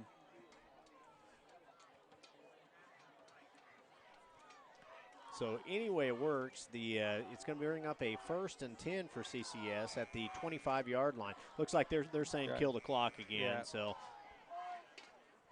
again, we're going to have to just assume where the clock is at. So CCS back in a trips formation, trips to one side, single receiver to the opposite side. Again, same exact play that time was what was coming. There was a flag down. Let's see what. I'm not sure that's a flag. I think it's a marker. Yeah. Is it a marker? Okay. Well, they may be, they may. Again, I think they blew it dead because they were actually signaling to boost the clock. To boost the clock again there. Yep. Okay. Anyway, it works. I think the clock is going to be the real loser in this game, apparently, regardless of what two teams play. Yeah, absolutely. So CCS leading 14-0 before halftime here. Davis will get the ball coming out of half. High snap. This time handoff goes to 22. Not a whole lot there. Good stop. That's Lathan Dickinson. That's going to bring up a 2nd and 10 after that, no gain. Ball still at the 25-yard line. And again, this series started all the way back at CCS's own 11-yard line. So nice drive this time by CCS. High snap, able to come up with it. It's a screen pass. Screen played pretty well that time by Lane Rawls. Yeah. It's going to bring him down for a short gain. 22, Reed Holland. Read that. It was set up pretty well, but Lane read it the whole way. Bring up a 3rd and 5. Again, just outside the Davis red zone. I don't know if we can trust the clock, but the clock is saying 2:26 to go in the first half. It's probably pretty close. I think it's a little off maybe, but. Yep. Again, 3rd and 5. You would assume this is also 4th down territory for CCS. High snap. Quarterback looks to throw. Some pressure up front. He's going to be brought down for a sack. Nice sack. That time, it looks like that was, let's see who that was in coverage. Sacked to the backfield by number 15. Number 15. Ty Burks. Yeah. Again, he's another one in that racetrack coming off a defensive end. Yeah, it's just a different look, giving that speed off the edge. Good job by Ty to get back there and make that tackle. Played well that time. It's going to bring up a 4th down and 4th and long after that. Ball's going to be spotted at what looks like about the 34-yard line. So 4th and about 19 on this play. And again, they're letting that clock run all the way down. Then we'll see what they're going to do here. About a minute, if the clock is right, again, and we got to throw that caveat out there. Yeah. So we don't know if it's truly right or not. But it'll be about a minute 20. About a minute 20 here, and I'm assuming they're going to punt here after letting that clock run down, but we'll see. I don't know, Brad. You've seen him go for it a few times on 4th. We saw the field goal the extra point a while ago that, So did get through, but barely got through. So you may see them attempt to run the ball here, let that clock run down a little bit more, regardless if they can pick up the first down or not. I look to see a little short pass over the middle or a run or something. Sure. Give them the option to maybe get the first down, but at the same time keep the clock running to give a short short clock to back to Davis. So CCS does like to run that. They like to run those RPO formations where it's either a run-pass option. On this one, I could see them doing something RPO out on the edge where the quarterback keeps and picks up what he can. Again, I'm sure they'd like to add to that 14-point lead going into halftime. They know the Wolves are going to get the ball coming out of half. And they've done a good job pretty well of, we talked about controlling the clock. Really, CCS has controlled the clock in the first half. It hasn't been Davis. It's really been CCS. Yeah, absolutely. They've been very efficient offensively. Yeah, very few mistakes by the Royals tonight. The one thing that they've kind of hurt themselves with are penalties and the turnover early, Yep. But other than that, it's been a really clean game for them.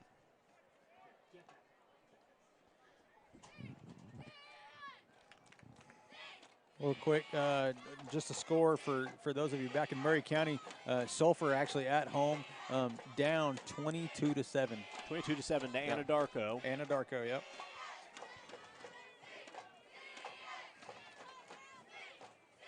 So again, got a little confusion here on the offense. Looks like it's going to be an empty set this time. Quarterback back about 6 yards deep in the shotgun formation. So they are going to trust that empty set. He might take off. So that's what I'm going to bet you see here. And again, if somebody's open, that's obviously where they're going to go with the ball. But I would not be surprised to see him just tuck the ball and pick up what he can here. I'll definitely watch the draw. So it does look like he is going to he's throw. He's going to throw. It's intended for 24 downfield and non-catchable ball there. Played pretty well by Caraway again. 24 again, a good-looking kid there. And with that incompletion, the Wolves will take over, which wasn't a big fan of that play call, to be quite honest. No, I was kind of shocked by that. I know they were taking a shot, but with the way they called the timeout and everything, or let the clock run down basically and called the timeout, I fully expected them to kind of run the clock. And force Davis to do this with about 30 seconds left. And again, 24, he's a big kid. So, if that's a catchable jump ball, he's hard to defend. It's just, unfortunately, he was a little overthrown there, unable to kind of run it down. So the Wolves will take over at the 33-yard line. Davis will take over. Quick pitch comes out on the edge. There is a flag down, and it's going to be a false start on the offense. That's, stuff that I think they're going to have to settle down and not make those mistakes coming out. Of course, well, you can't press. It's one of those things. We've been down a lot more than 14 points over the years. And again, you can't press. You got to keep your composure. Again, you're going to come out at halftime with the ball. You have the opportunity to kind of cut into this lead. So you don't have to hit a home run right now. You just got to possess the ball. If you can get into range to take a couple shots at the end zone, that's what you do. Yeah, absolutely. So this time they fake handoff to the fake quick pitch, hands off underneath to to Lane Rawls there on just a fullback dive. Picks up a pickup of about 1 after that first down penalty. So it's going to bring up a second, about 14. You got 56 seconds to go. So again, I've got a feeling you're not going to see anything fancy here. I don't think so. We're going to keep the ball inside the tackle box would be my guess. It's probably about time to see a follow play where the quarterback falls behind the fullback. Yeah. Let's see if we get that. Straight handoff. Again, not a follow, but a straight handoff to the tailback. There is a late flag that comes in. I don't know. It was thrown at the line of scrimmage, which to me indicates it's probably going to be a holding call, but let's see. Wolves are marching back, so it is going to be on the Wolves. Personal foul, face mask. Oh, on the defense. Okay, yeah, they threw it at the line of scrimmage. So the clock now says 20 minutes, so we have no idea what the real time is. It's interesting that it now says 20 minutes where it was running just a few minutes ago. So, yeah, I want to say we're probably around that 30-second mark, maybe even less than that. Yeah. Do you see? I figured we had about 45 seconds or so, but I am not sure. Any way it works, we don't have a whole lot. We're just guessing. So we'll compromise at 40. Okay, there you go. So a little option down the line here, just not a whole lot. Played very well by the defense there. Covered up the tailback. Quarterback has to keep. There's just not a whole lot there for him. So now your time's clicking off for sure. Yeah, absolutely. I want to say that Davis is probably just, cool with taking this ball in the half, down 14. And really, we've talked about how well the Royals have played. You know, they've, for the most part, mistake-free, aside from a couple of penalties and the fumble. Right now, I'd probably be happy just being down 14 and getting the ball back in the second half. Sure. And it looks like we're trying to figure out what's going on here. That looks like that's halftime. So the Royals are celebrating like they've won the game. 14. I hate to tell them, but there's a whole other half of football out there. 14, Davis, 0. That's different. That's weird. I have not seen that. That kind of caught me off before. guard. That left me a little speechless there. Yeah. Not used to seeing that. You know, I'm sure they don't mean anything by it. That's just the way they're getting pumped up. But, you know, different. Different, yeah. Different. Most definitely different. So, you know, I don't believe, for those of you, I know we have some people at home that watch the Davis band. I don't believe they're going to take the field tonight. No, they don't. What I was told is the band, we might see the drum line. Yeah. But the whole band will not be there tonight. Will not perform tonight. Okay, No. so with that, I think. So halftime, 14-0, CCS leads. Wolves will come out with the ball in the second half, see if they can kind of cut into this CCS lead right now. So with that, gentlemen, let's take a timeout at halftime here. Again, you got a 19-minute half, so we'll eat up as much of that as we can. Go use the restroom, get something to drink, and we will be back with you guys after halftime. You're listening to the Ground and Pound Wishbone Show again. Brad Bentley, Jared Morris, and Bobby Alexander. Got to talk about our producers. Had a couple different producers on the. They're trading them in and out here tonight. The Wolf Media Hal Group. Bryant Ward on the laptop right now. I think Mateo Martin is switched in and out. We got Chris York out on the camera. You know, and a few others. Not even really sure who I drove up here. Hey, there you go. Yeah, Sherry Wyatt. Yeah, Sherry Wyatt and, over here. Xavier Cox is doing. Aiden Lynch also here with us. Doing some. The social media. Social media, whatever it's called. I don't remember. Just the stuff we talk about in class. It's okay. But I also want to shout out again. I'm going to say it over and over again tonight. John Hale and Hale's Funeral Home making this broadcast possible with that, that fee that we have to pay to cover these games. So again, Ground and Pound Wishbone Show, 14-0 CCS leads at halftime. We will be back after half. You're listening to the Howls broadcast of the Ground and Pound Wishbone Show. We'll be back.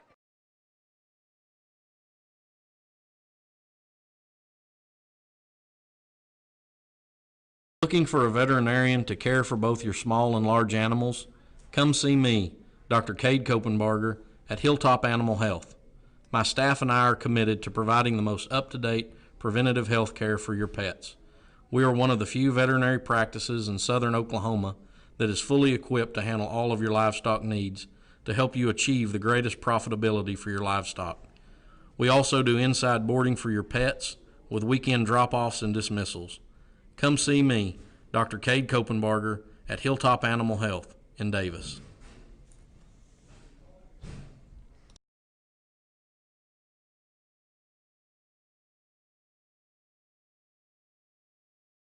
I joined the Army National Guard for multiple reasons. The first being which that I've always believed that the state of Oklahoma and the United States of America are truly exceptional on the world stage. So I want to do something to give back to the country and the state that's been so good to me. So one day I asked myself, if not me, who? And if not now, when? So it was at that point I decided to enlist. And the second reason being, getting my education has always been very important to me. So after doing some studying, I found the Army National Guard's college benefits were far more competitive than anything else out there. So after graduating from the University of Oklahoma, I was able to leave my college career basically debt-free. Now that I work in recruiting, I get to see people's lives change for the better by the Army National Guard on a daily basis. And people enlist for different reasons. It could be the competitive college benefits we offer, it could be a part-time paycheck, the job training we offer, or even healthcare. But regardless of why someone enlists, the fact still remains that their part-time military service has served as a stepping stone to propel their future.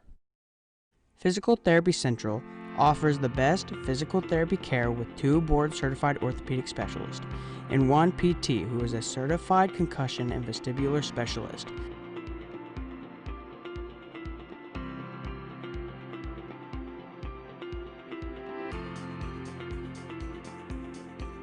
PT Central, serving Davis since 2011. Let us get you back to work, back to play, back to life at Physical Therapy Central. Central.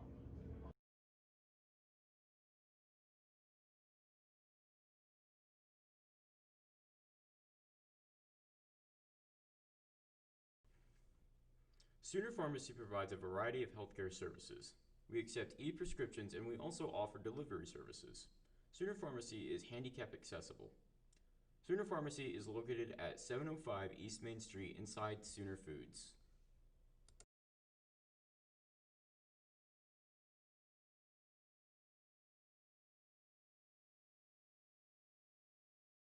Hey, look at this. I just got totally free checking at Vision Bank. Vision Bank has free checking? Totally free. And I got a free gift when I opened my account. No monthly service charge. No. Plus I have free bill pay, free online banking, and a free instant issue debit card. And it's all free. Yes. Plus they have 3 totally free account options and 2 of them pay interest. And they have it right here at Vision Bank. Yes, at all 8 Vision Bank locations. So totally free checking at Vision Bank. Now you've got it. Get all the details and start saving today with totally free checking at Vision Bank, member FDIC. Win the day! Go Wolves! Arbuckle Mountain Fried Pies, located off I-35, exit 51 near Davis, Oklahoma, has been serving customers for more than 30 years.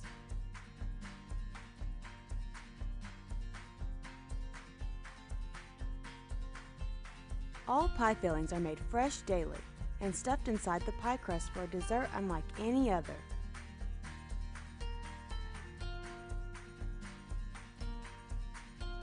Flavors range from cream pies, fruit pies, and even breakfast pies.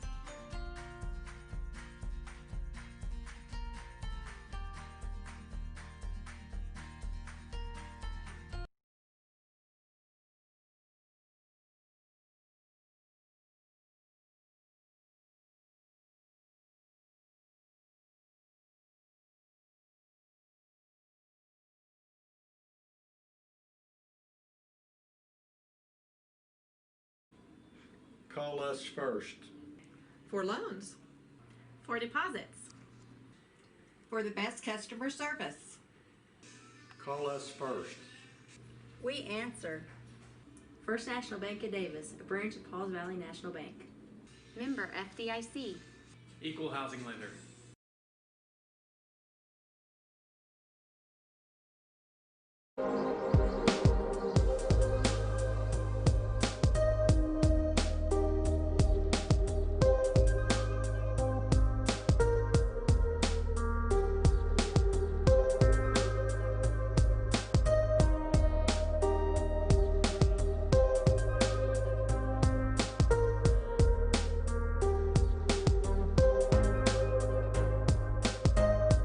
Jones Jewelry, watch repair and custom jewelry.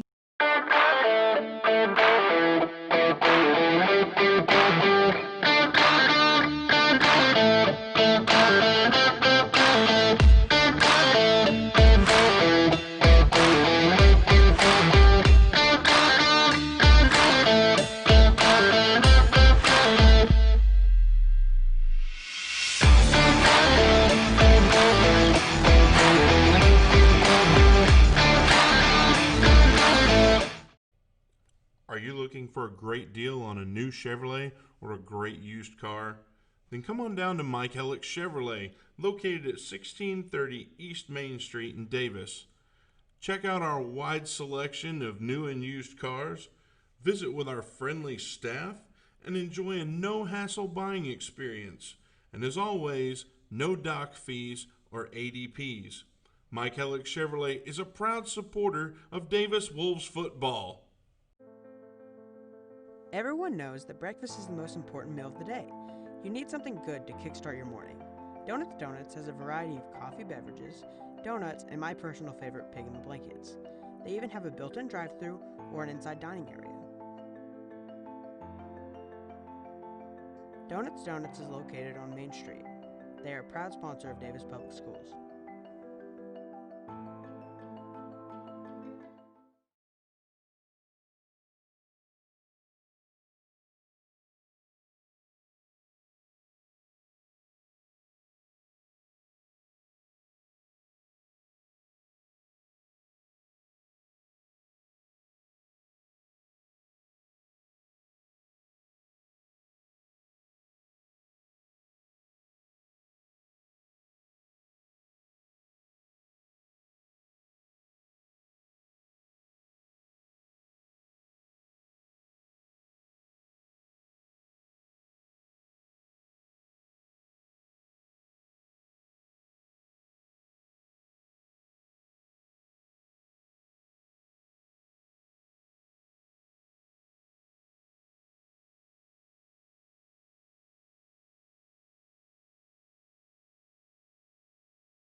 So we are back. It's about to be the second half kickoff, or at least we assume it's about to be the second half kickoff because we still don't have a functioning clock. So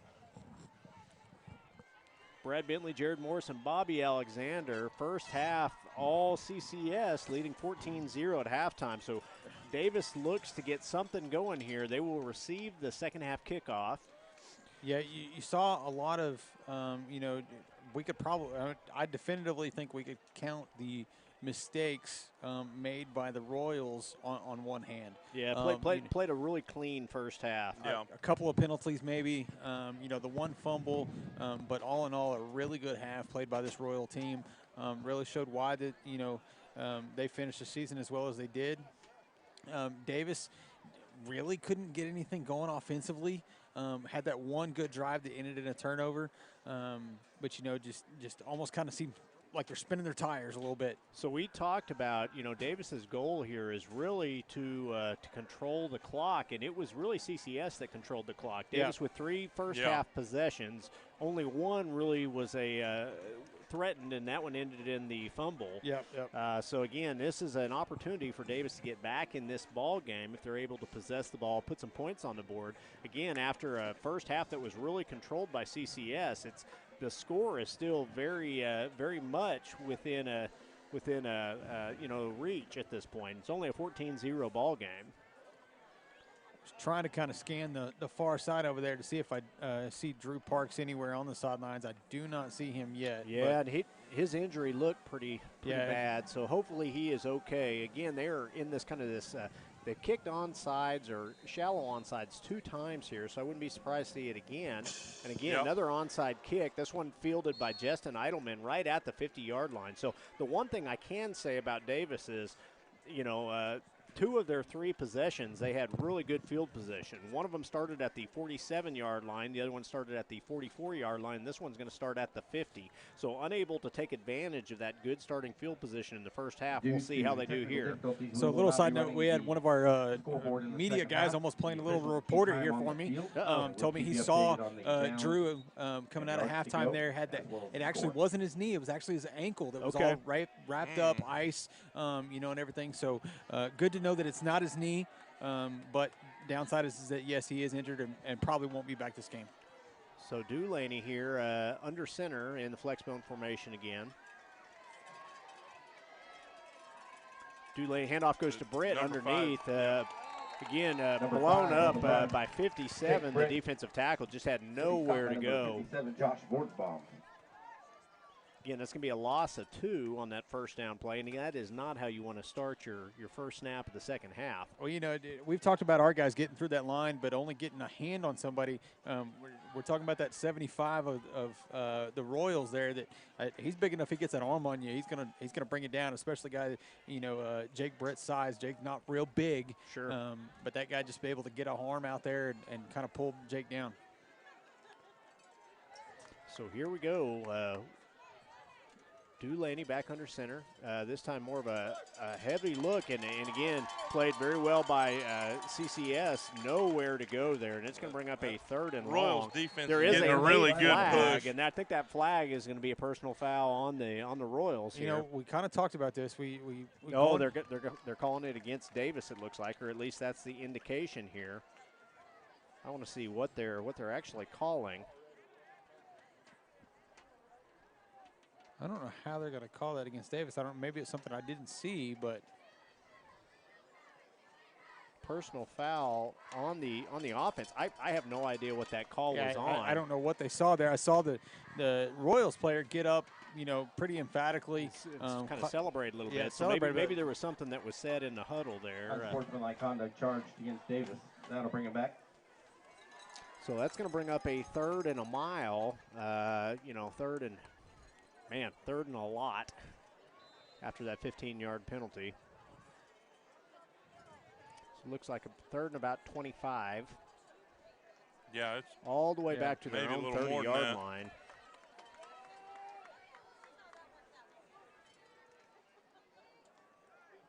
Handoff goes to Rawls. Again, just tries to establish the fullback there.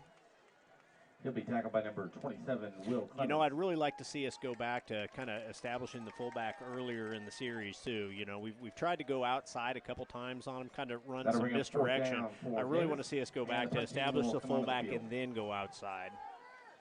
So we will punt here. Dulaney's punt is going to hit at about the, goes out of bounds at about the opposite 30-yard line. Not exactly the way we wanted to see the, drive coming out right out of halftime.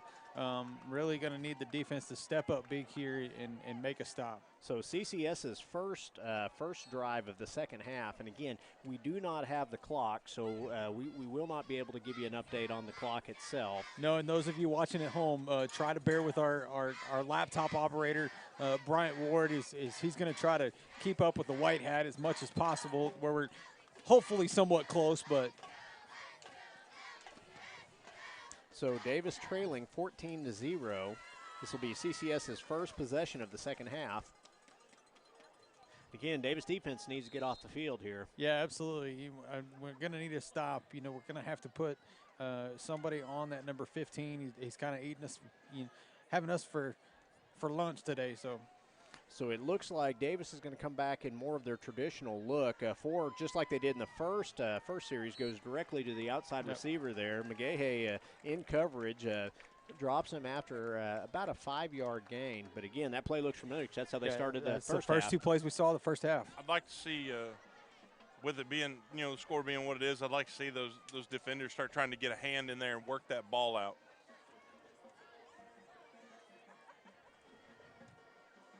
Again, quarterback's going to keep this time. He's going to turn it out onto the edge. Played better that time by the defense. Again, it's going to bring up a third down. Again, had to kick it outside because they really had the interior of the line plugged there. I really hope he's not hurt, but you do see that 15 start to kind of get up a little gingerly, limping around a little bit. Sure. Getting hit. He tried to drag Tough there for a couple yards, and Tough ripped him back down. Wonder, is he going to be able to play the rest of the game? The way he's played this first half, if he's already starting to kind of show some fatigue and injury. So 3rd and 3 now from about the 37-yard line.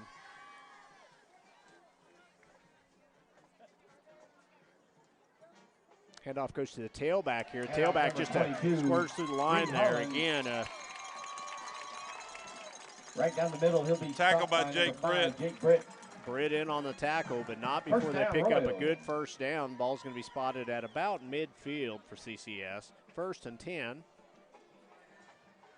Again, CCS leading 14-0 in the third quarter.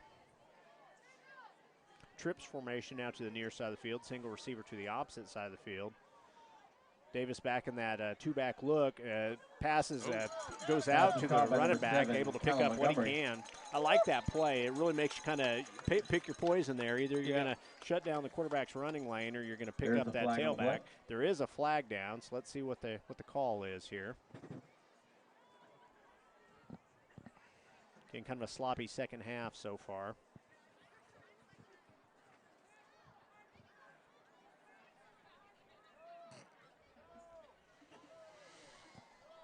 They're going to wave that off. No flag on the play. I don't know what the original call was. Apparently we never will know. But well, if they're going to wave it off, they might need to reset the down marker then, because he's all the way back at first down distance. So it's going to be 2nd down and about 3.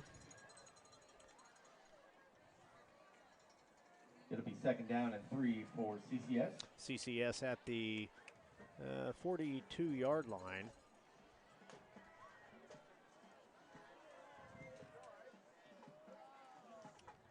Again, just a straight handoff up the middle, and the first half they really featured that with the quarterback keeping. Now they're going back to the tailback. Yeah, handing the ball off to him, and you see these kids. He got hit, but still fell forward and then kind of jumped and dove just to get a few extra yards. So it's going to bring up a 1st and 10 now for CCS. Ball at the 42-yard line.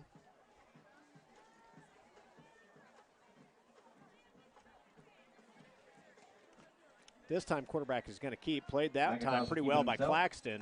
Just kind of runs him out of bounds for a loss. 39-yard line.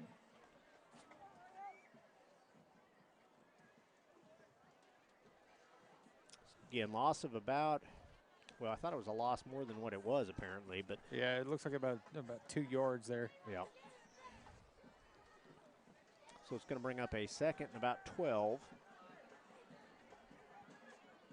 Ball's at the 39-yard line. Looking to go downfield. There's a push off. It doesn't look like they're going to call it, but I think the push by the receiver is going to negate Colt not turning his head. So. Right. Yeah. CCS pushed off, didn't get called for offensive pass interference, and then they wanted defensive pass interference, and again the push off there I think kind of negated the other call. That'll bring up 3rd down and 12 for So CCS. 3rd and 12 now.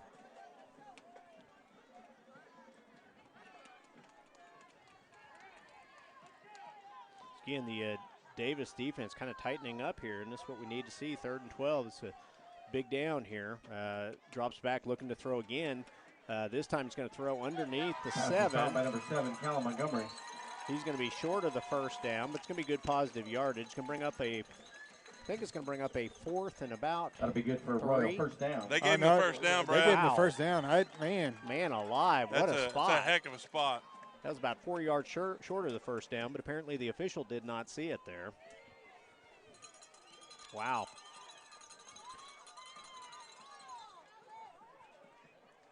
So here we go, 1st and 10 for CCS. The ball at the 32-yard line. Quarterback's going to keep this time. Played better by the defense, both Claxton and then also, let's see who else that was. Justin Eidelman in there. Eidelman in for Parks. 34, Justin Eidelman. Going to be a gain of about 2 on that first down run.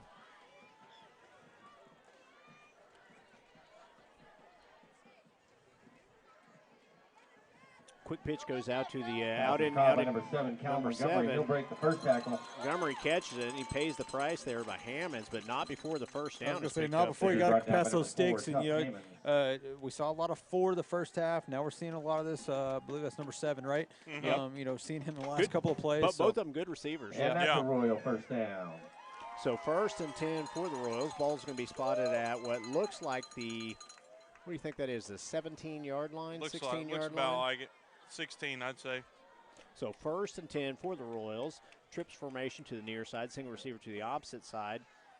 Quarterback's going to keep here. He's going to be brought down. Again, Wolves kind of figured that out at this point. Minimal gain there. Yeah. 15, Ty Burks. Good stop by Burks. So Burks in at that on that racetrack defensive set, out at a defensive tackle. Him and Lathan Dickinson, Tucker Miller, all 3 of those guys kind of all taking a turn there, playing a little defensive tackle, although they usually play outside linebacker. So straight spread formation this time. Quick pass, slant, it's incomplete. Pass intended for number 0, Colby Dysinger, incomplete. So again, single coverage that time. Wolves that time we're in a man free with the safety over the top. I would imagine, being 3rd down, they've gone for it quite a few times. I don't expect anything different, with 2 downs here in this territory. So 3rd and 10 here, big 3rd down. Down on the field. Again, spread look again by the Royals. Royals looking to go downfield. Wide open, and it is a touchdown. Good night. Nice job that time sneaking the tight end behind the linebackers on a crossing route. He is wide open for a touchdown on the 15-yard touchdown pass. So in the 3rd quarter, Royals now leading 20-0 with the extra point to come. Number 85, Carter Lowry, set to kick the extra point. So extra point attempt. Extra point attempt is up.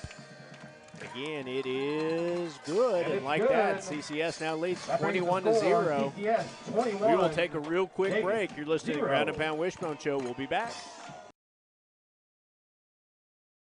Hey, look at this. I just got totally free checking at Vision Bank. Vision Bank has free checking? Totally free. And I got a free gift when I opened my account. No monthly service charge. No. Plus I have free bill pay, free online banking, and a free instant issue debit card. And it's all free. Yes. Plus they have 3 totally free account options, and 2 of them pay interest. And they have it right here at Vision Bank. Yes, at all 8 Vision Bank locations. So totally free checking at Vision Bank. Now you've got it. Get all the details and start saving today with totally free checking at Vision Bank, member FDIC. Win the day! Go Wolves!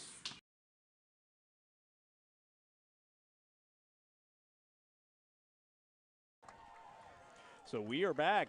CCS now up 21-0 after the 15-yard touchdown pass there. So again, the Wolves kind of in danger territory right here. They're going to have to get something going here in the second half. I don't ever like feeling like we're in desperation time, but you know, down 3 touchdowns in the second half. That it's getting to where it's who knows when in the third quarter. Yeah. So again, CCS lines up in that what looks like that onside kick mode again, and it is another onside kick. Nice bounce. It's fielded right there by number 3. Number 3 on the recovery. So that is Malachi White fielding that one. Good job by Malachi. Consistently. Kind of a high hop there. It was dangerous. I mean, obviously you could tell that the Royals practice that quite often because they have that kick down. Yeah, they do, and it's straight down the middle. Usually you always see the onside going to one side or the other. Yeah. But they're kicking it right down the middle, and those guys are not far behind the ball. So. Nope. So Davis will start 1st and 10 at the 42-yard line.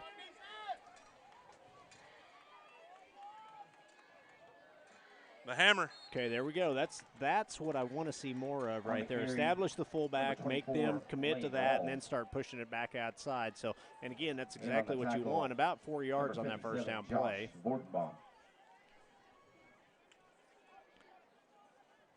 Now the problem is you got to score relatively quick here. We don't know how much time is left in the third quarter because of what's going on, but about 6 minutes left in the third quarter if our time is correct. Another nice run that time. Good run. Quarterback keeper, number 11. Dulaney this time. It's going to bring up a 3rd and about 5. Should be stop at number 25, Alex Hoffleton. That'll bring up 3rd and 4 for the Wolves. So, again, the Wolves have not had a whole lot going offensively in this game. No, outside of the one drive, that unfortunately ended in a fumble, we just haven't, I said it coming back from halftime. Hadn't moved the ball much. Yeah, more spinning our tires than anything. And again, part of that, give credit to CCS. They played defensively pretty well. And again, their goal is to load the box, and they have, and we have not made them pay for that at this point. Handoff goes to Rawls there. Says the ball came out late. They are saying he was down on that, so. It's going to bring up a 4th and about 2, and I think where we're at right now, I think this is go for it time. Down 3 scores, I would assume you almost have to go for it here, and because if you punt this ball away and they go down and score again, it begins to become an almost insurmountable lead. So midfield here, Davis will go for it on 4th and 2. You got to expect to kind of see the hard count here at least first, or I expect it. Again, we'll see what we got here. No hard count, but it is going to. They are going to pick up the first down. Quarterback keeper Colin Delaney, number 11. He'll pick up the first Davis down. picks up the first down. Stopped by number 27, Will Clements. Ball's going to be spotted at the 40. What is that? The 46-yard line. Again, Davis on the CCS side of the field, trailing 21-0.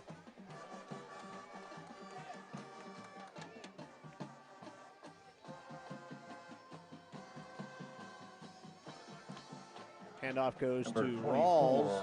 Hammer falls forward again, picks up a good about 3 yards on that first down play. He'll be stopped by number 57, Josh Vortenbaum. I hate it, Brad. I keep looking to the clock. Me too. It's a habit. There's nothing over there. There's nothing over there. It's just a big blank board. About 2 minutes left, I think, in the third quarter. Is that right, gentlemen? How much? About 3:45. So about 4 minutes left in the third quarter, if our time is right. and again in the third quarter. So Dulaney here with the designated keep is going to pick up about 8 yards, or excuse me, that picks up about 4 yards. On the play. It's going to be about a 3rd and 3. Boy, I do not like that spot. We have not got any help with the spots today, I'll tell you that.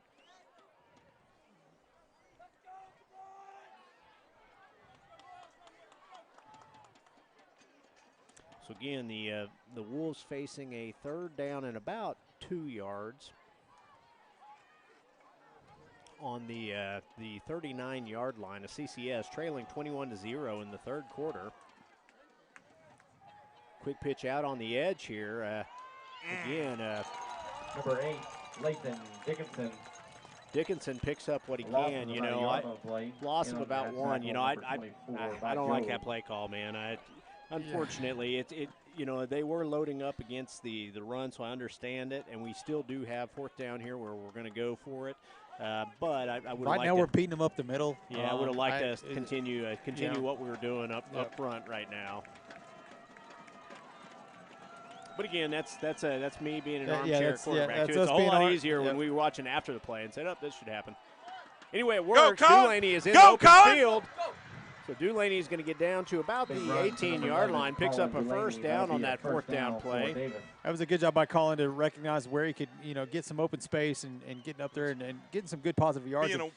Being aware of what's around him and making a good call. And getting us probably the best field position, you know. So we are at the 20-yard line. I don't know that we've been in. I don't believe we got into the red zone. We got close. We got to the 22 when we fumbled, I believe, last time. So this is at the red zone again. And 21-0, CCS leading, but Davis kind of trying to get back in this a little bit.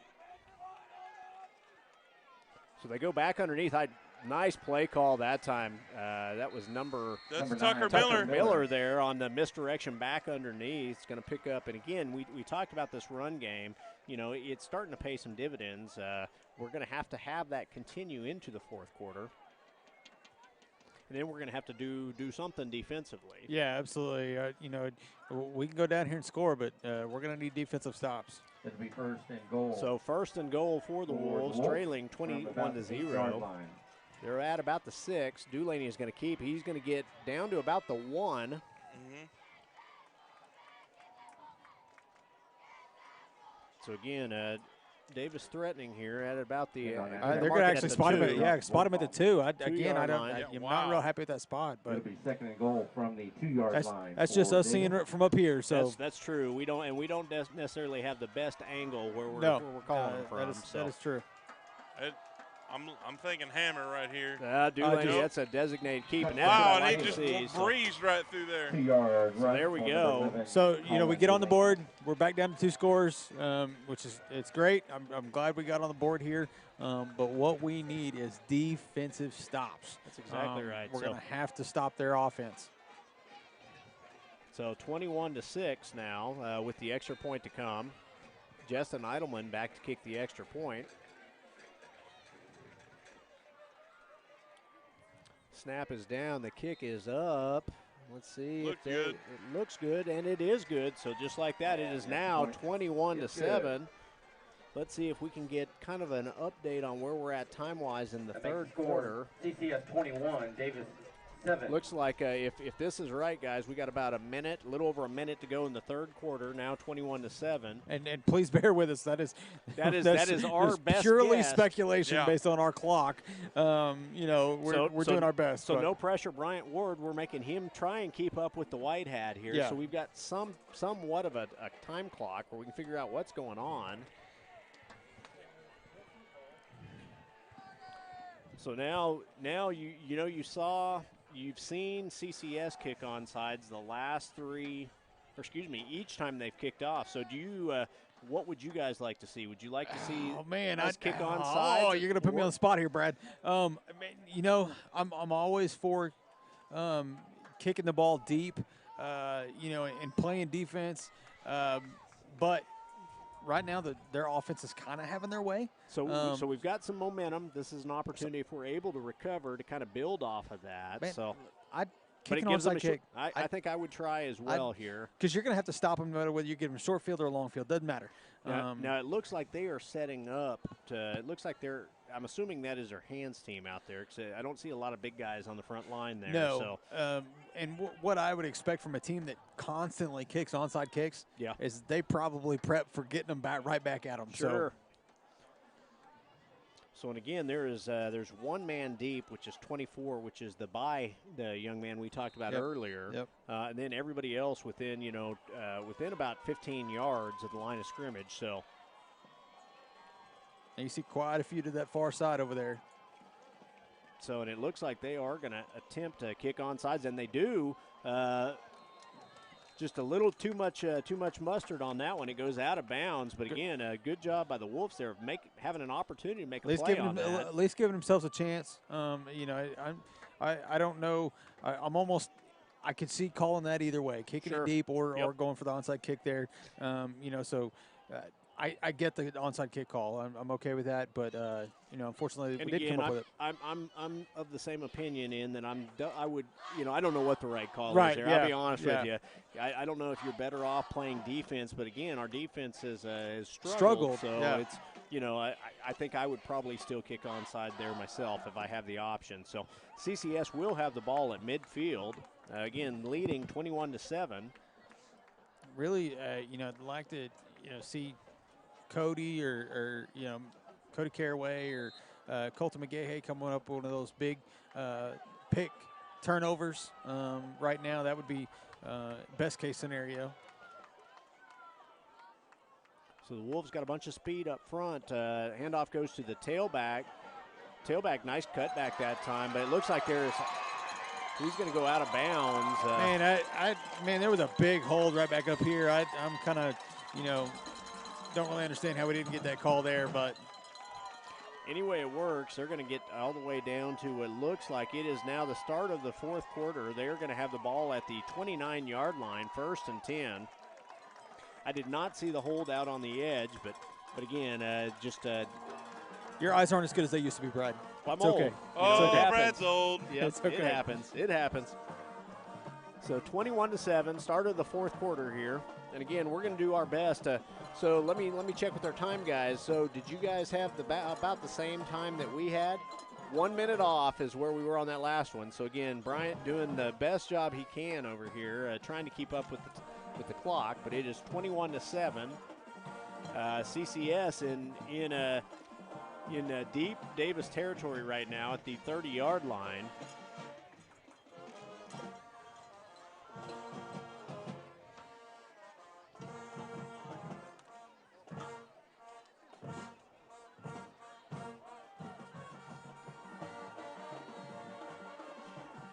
I see. I'm not sure what Parker. I guess he might have seen that hole too, because he's letting that official have it down and having a nice long conversation over there. Yep. And again with the white hat over there.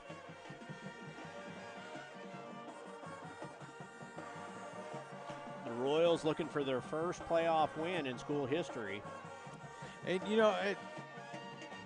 yes, we are down, but this game doesn't end the way we want. You got to hand it to the Royals. They played well. Played well. Talented team. Good team. Good up front. Obviously, great quarterback play from the night. They've been super efficient on the offensive side of the ball. So got to hand it to them. And they've also done a really good job of keeping the Davis defense off balance. Yeah. They really featured the quarterback run game in the first half. Davis adjusted. They counter-adjusted. Now they're doing they're handing off instead on that same read play. Yep. Again, we've kind of been a little bit slow to react on that one here in the second half.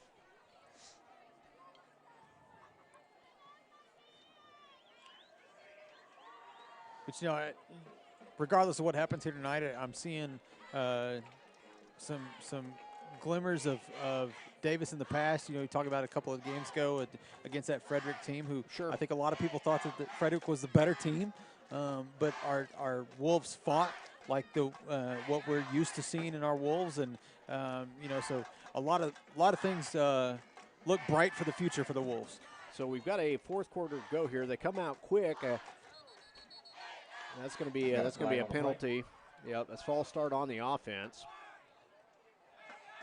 Again, they were not set. They tried to go fast there, catch the defense off balance, and it just kind of backfired on them.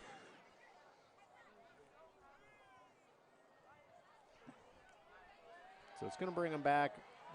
They're going to have the ball at the looks like about the 34-yard line. So first and 10 now, first and 15 now at the 34. Again, back in the spread formation, Wolves look like they're in that. Ooh, high snap over the quarterback's head. Let's see if he can get rid of it. Let's go. Defense is quick in pursuit. Just kind of throws the ball up. Incomplete pass.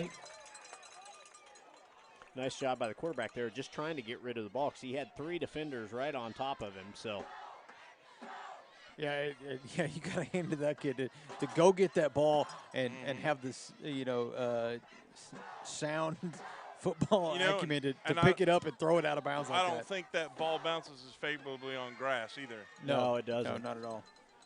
So second and 15 now for the quarterback. A rollback screen pass. It's intended for the receiver. Just kind of overthrew him. Several defenders in the zone on that one, though. They were not fooled by that screen at all. Linebackers played that one pretty well. So that's going to bring up a 3rd and 15. And, I'm kind of shocked that we're still seeing so many pass plays by this Royals team. Stopping the clock. Well, used to seeing teams. Maybe that is who they are, though. It's that's one of those true. things. That's true. If you're a running team, you run the ball. If you're a passing team, you pass the ball because you don't want to go away from what's working for you. So lots of time here throw. They're looking to go downfield. Receiver did a good job of coming back for the ball. Let's see where they spot it. I think he's going to have enough for the first down on that 3rd and 15 play. But let's see where they spot it here. I mean, it is right at the stick, it looks like.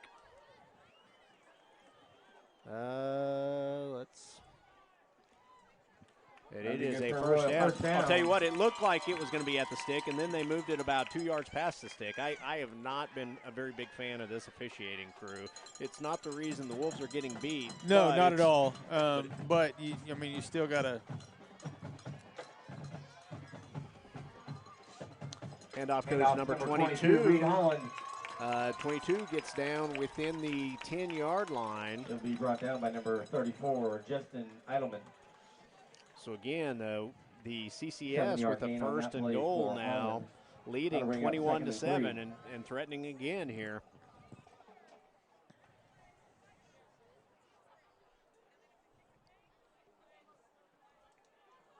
Okay, Davis back in a cover 2 here.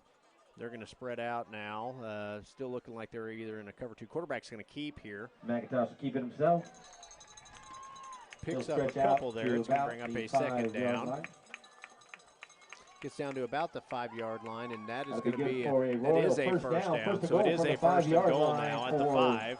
CCS. Again, need the defense to rise up here. Strip, interception. At this point, you're looking to get the ball out of their hands. And again, you got to figure it's quarterback is going to keep. He's going to get in the. I don't know if he's. I don't know. I think he's down. They're going to mark him down about the 1. McIntosh will take it himself. Stretch out. Just short of the goal line. So it's going to be a 3rd and goal now. Actually, they've got it marked as a 2nd goal.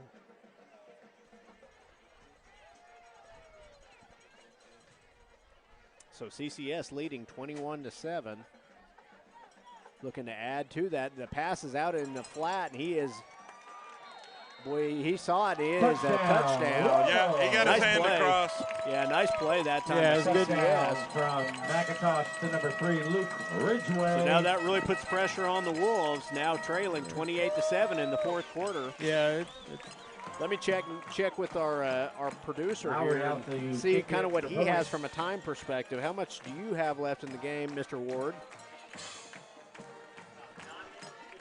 About 9 minutes and 52 seconds, he says. So 28-7. Extra point is good. Every time he says a time, I'm going to just reiterate purely speculation. Purely speculation is correct. So I don't know if I trust that kid.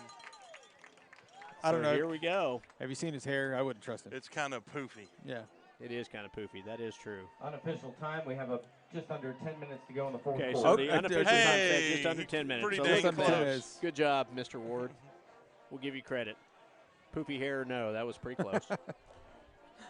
Again, shout out to John Hale and Hale's Funeral Home tonight for making this broadcast possible.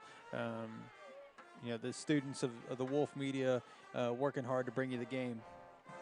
So hope you guys are enjoying watching the game at home. Obviously, we would like a little different score, but trying to do the best we can to broadcast this to you. You know, if our camera person had their headset on, we could probably go to them and see how they think the game is going. Sherry, how's the game going? I got a thumbs up from Sherry. Thumbs up. I don't think she knows football very well. No. That's Sherry, do you know what's going on right now? No, she doesn't know. No, she doesn't know. Okay, so here we go. 28-7, CCS leading with just under 10 minutes to go. This time it is a deeper kick. It's going to be fielded. The ball's on the ground. Caraway did a nice job of kind of recovering it, but after it kind of squirted out there. So it'll be Davis ball at the, let's see where they mark it here, about the, what do you guys think, about the 26-yard line, 27-yard line?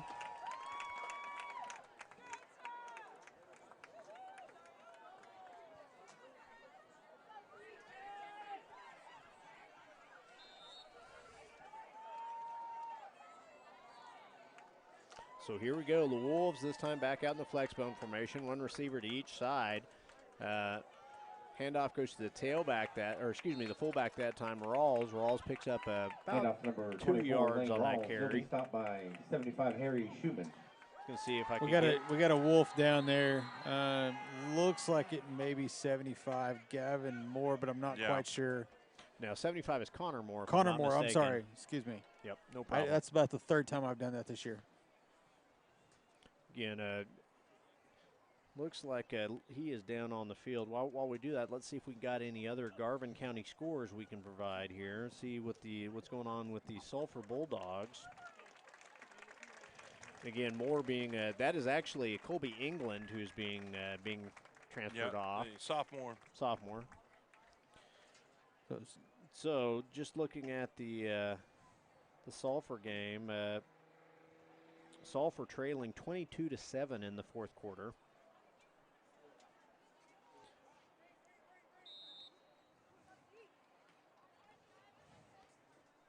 While I'm in here, I also have to check my alma mater, see how they're doing this evening, just for the record as well. How are they doing this evening? I won't tell you the score.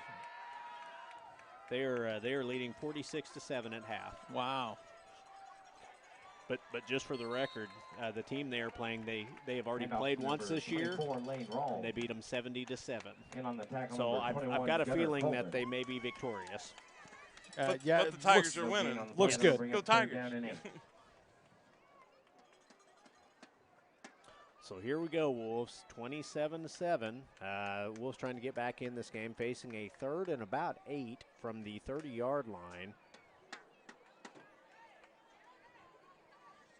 You know, it's starting to. It's either just cool in our room with that air conditioner, or it's starting to cool off a little bit. Mr. Morris, is it cooling off? Yeah. Again, Mr. Morrison outside of the press box in front of us here. He doesn't get to sit with us. He has to sit outside. So pass is intended for number 30. Brandon Blankenship's incomplete. That's a name we haven't really said at all tonight. You know, for the seniors had a really quiet evening so far. Yeah. Really just hadn't had a chance to kind of get going here. Oh, Royals running the flags out here.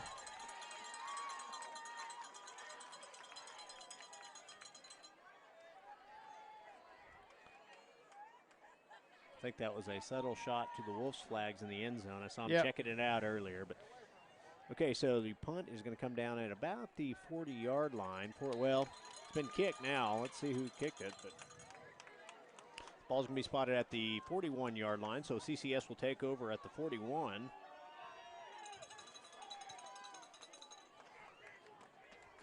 Again, it just, Wolves just haven't been able to get a whole lot going. We've had a couple of good drives. Sure. One ended in the fumble, and, of course, the one ended in points. you know, but So flip side of that is about 8 minutes left in the game from our perspective anyway. If Bryant hasn't messed up the scoreboard, which is possible. It's possible. Very possible. I think we need to talk to Mr. Todd Barnett about maybe giving our clock guy some lessons. Yeah, definitely. Mr. Barnett definitely he needs to message me. So here we go, guys. CCS looking to add to their lead. Another draw here. This time played perfectly by the defense. Rawls is going to drop him for no gain. Again, 22's he's kind of been upended a couple times now. He's a tough kid.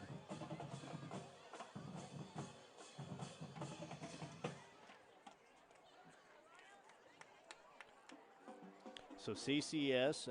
It'll be 2nd down and 10. Going to face a 2nd down and 10 after that no gain on the screen pass. Quarterback's going to keep this time. Kind of ran into his own man, but brought down by. Let's see who that is. That is 56, the luxurious loss of Levi Baxter. Yeah. Levi Baxter. He did not. We just heard them announce it, and they did not announce his luxurious loss. They did not say his name correctly. Yep. Just the luxurious loss. It's the best kept secret in 2A football. Now, Caraway, I heard you guys come up with a new nickname for him there. So what did you call him? That is the flowing mane. It's the flowing mane, yeah. Because Caraway is a junior, so we have a whole nother year of talking about the flowing mane of Cody Caraway. Yeah, absolutely. That came from basketball. Did it? Well, there you go. That'll be good for a Royal first down. So another Royal first down here. Royals looking to add to a 28-7 lead. Been all Royals in this game. Davis just unable to get anything going.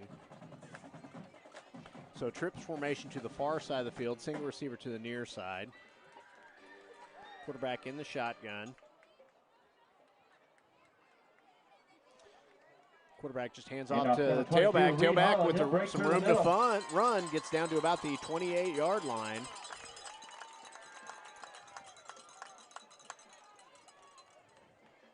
He'll be stopped by number 5, Jake. We got a flag on the far side of the field over there. Well, and I saw a kid on top of McGahey way downfield, so I'm not exactly sure what happened, but I'm pretty sure that's where the call is going.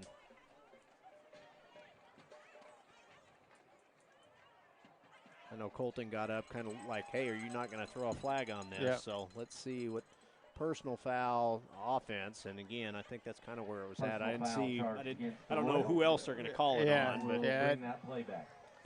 So that's going to bring it back. And again, CCS content with kind of possessing the ball here, up 28-7. You know, long downs hasn't really slowed them down. No, they haven't. I mean, they've had that 3rd and almost 30. It's just they're just kind of getting to pick and choose what they do and doing it well. So sounds like the CCS band is playing Jared Morris's favorite song, "Baby Shark." I'm pretty sure my ears are bleeding right now. So I guess they gave them the first down, but backed them up 15 yards. Yeah. That makes a lot of sense. So another pitch and catch that time. Oh, late hit. They're going to call that. Yep, unfortunately. And we're going to give it right back to him. On number 1, Matthew Gain. Jacob Gain, sorry. And again, that one was pretty obvious. He was well out of bounds. Well out of bounds when he was brought down. So seniors got to know better than to do that. Yep. So this Davis team, this one looks like it is still very much in doubt. So for the Wolves to advance here, again, they're going to have a 1st and 10 now at about the 23-yard line, leading 28-7. Mr. Ward, how much in the game do we have here? About 6.5 minutes, so we're gonna have to get a quick stop and a quick score, or this one may be over. Yeah, I agree.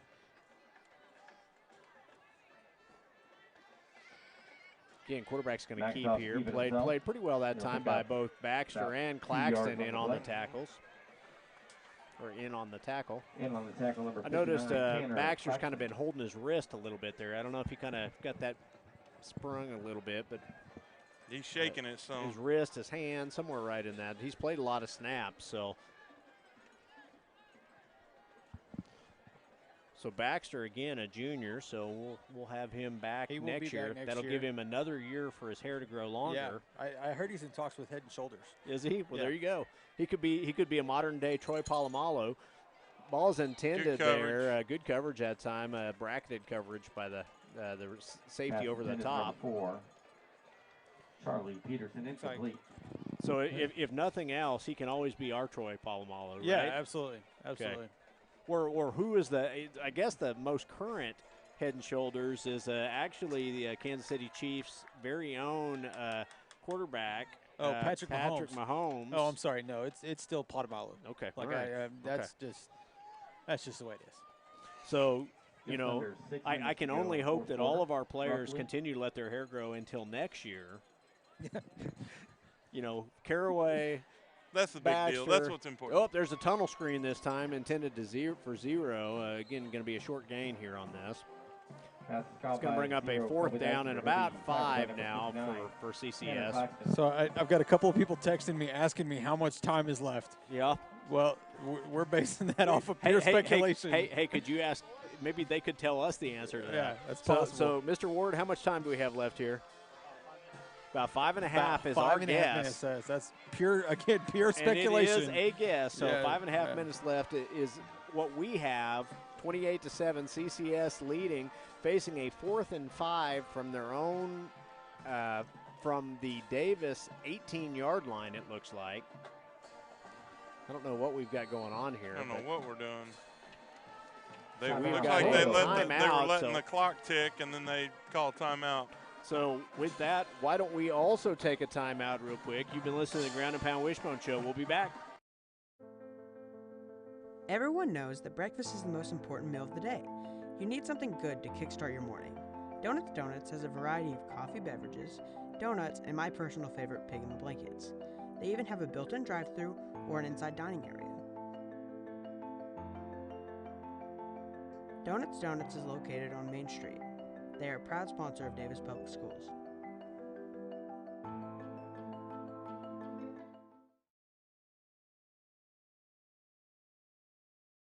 We are back. Again, our best guess is about 5.5 minutes left in this ball game. We've had no working clock almost the entire game. Yeah, so. well, I mean, basically, for sure. Since towards the end of the first quarter, the clock went kind of haywire down there. I heard the soccer buzzer go off a couple of times. Yeah, and if it would have been a better game, it probably would have been a little more troublesome. But unfortunately, this one's been all CCS. It's been all CCS all the way. 28-7, and they are threatening again at the Davis. Looks like the 17-yard line. So it sounds like the PA just said about 4.5 minutes. 4.5. So. Yeah, so Ward is wrong. 49-35 with 5 Ward minutes in the third quarter. Failed. So Bryant, how far off were you again? 1 minute? About 30 seconds. About 30 seconds off. Well, there you go. Which is a long time in football. That is a long time. I still. That's about 27 plays in this game. Yeah. He's walking home. Okay, so the pass at 15 looks to throw. Ooh, White, number 0 looks like he got in. Let's see. I thought he got into the end zone. They're going to mark him down at about the 1 foot line. But yeah, just barely. Again, I think that's another bad spot because I think he got in the end zone. That looked like he was in, but yeah, he looked like he extended the ball across the end zone, but on top of another player. On top of another, which is again why he is still in. up. Yeah, he's not down in that scenario. So CCS looking to kind of put this one away with another touchdown.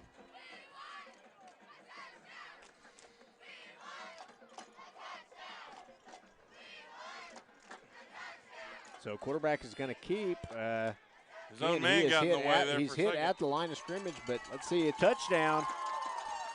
So with the extra point to come, CCS now leading 34-7.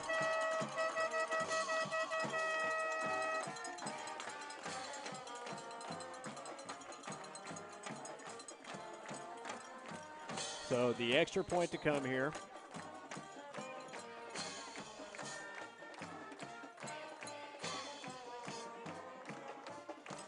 Kick is up, and the kick is the extra point by Lowry. Good. Like that, it is now 35-7. CCS. probably under 4 minutes to go in the ball game. Yeah. So again, looks like this one is going to go CCS's way. So it's, we would be remiss not to talk about the senior group. Again, good group of seniors this year. A lot of kids that have done a lot of really good things for the Wolves. A lot of leadership on this team. A lot of leadership. Yeah, a lot of leadership. It starts right there with number 11, Colin Dulaney. You've got Ty Burks, Tanner Claxton. Tanner Claxton. So some really on the line there, Wyatt Fisher. Yeah. Yep. Again, Fisher really. A couple other kids. You also have Jacob Gain, Brandon Blankenship. The program I'm looking at actually has Chris Himes as a senior, but he is a junior if I'm not mistaken. Tyler Tinsley is a senior. He is not. He is a sophomore. He is a sophomore. Okay, well, this is our program I'm looking at too, by the way. But so let's see who else. Also has Sevi Adams as a senior. He is not a senior. It looks like either. they've listed all the sophomores as seniors. Hey, okay. Ty Burks is a senior. We've already mentioned him. Cody is not Cody a Caraway senior. is a junior. Let's give them a big royal round Drew of applause. Parks is a junior. Brandon Blankenship is a senior. Yes. Yep. So Chance. Colton McGahey is a senior. Yep. Let's see who else we've got in here that is a senior. Chase Warren is a senior. Yeah, Chase Warren. Wyatt Fisher, which we talked about. Taylor Lawrence. Again, overall really good senior class. I'm sure this is not how they wanted to end it, but again, this senior group has kind of got us started again a couple years ago back towards the playoffs, which is what we wanted to do. After that 1 year away, we kind of got that streak started again where, a lot of younger kids in this group, really good junior class that I expect to see good things from. A lot of leadership in that junior class, whether it's Gavin Moore, Drew Parks, the luxurious locks of Levi Baxter. And Cody Caraway, first year on the football field this year, for the Wolves and has made an impact, I think. Definitely has. So I would look for him to come back and next season and do even more. And yes, we are losing some great seniors, but just like Davis has always done, there is a really large graduating class coming to the high school next year. Yep. You and I are a little partial to that group. Sure we are. We have kids we have kids in that bet. class. So, I'm anxious to see what they do when they get there. Sure. One of the largest graduating classes in Davis, actually. That's exactly right. You're talking about what would be the 8th grade group right now, if I'm not mistaken, which has, I don't want to tell you wrong. What's the total number in that class now? I thought it was 90. I want to say it's in that mid-80s range right now. Okay. I'd have to, really double-check that, but that's probably pretty So, close. standing out here, I'm not that far from the CCS marching band. Right now they're playing Spain. Nice. Which I have pretty good idea they get that from the Oklahoma State University marching band, the tuba line. We used to do that. There's a big game tomorrow. Hey, yeah, let's talk about that. We have not talked about OU, OSU. I'm not shy about my cowboy-ness. Yep. So it's going to be good. I'm looking forward to it. Jared, I would be the opposite of that if you did not know. And it's unfortunate for you, and I will pray for you, Brad. Diehard Sooner fan after living in Norman for quite some time. He is in the minority here. I am a But I'm bigger than Sooner. both of you put together. That is true. That is true. This is true. Little Santa and me are together. We're not very big. I am a diehard Sooner. You see the Wolves getting a holding call there, backing them up. Just kind of a, So gentlemen, we got to make a prediction then. Give me a score and a winner tomorrow, Jared and Bobby. What do you guys Sooners by 10. Sooners by 10. You got to give me a score. You can't give by 10. Let's go. I'm going to go 27-17. 27-17. Okay, Jared, what about you? you? I think there's going to be more points than that. Yeah, you're probably right because that was a really low score. Once I said it, I was like, no, that's probably not right. See, I'm thinking something like 35-27. Okay, so you guys are. I'm going to change my score. I'm going to say 45-35. 45-35. Wow. Yeah, that's way higher. So but of course, I'm going orange and black on that one. So. I got you. So I'm going to go with the Sooners. The score I've thought all week was about 28-24, right in that general ballpark. So I think it's going to be a heck of a game, and turnovers are going to dictate who's going to win that game. I will throw out.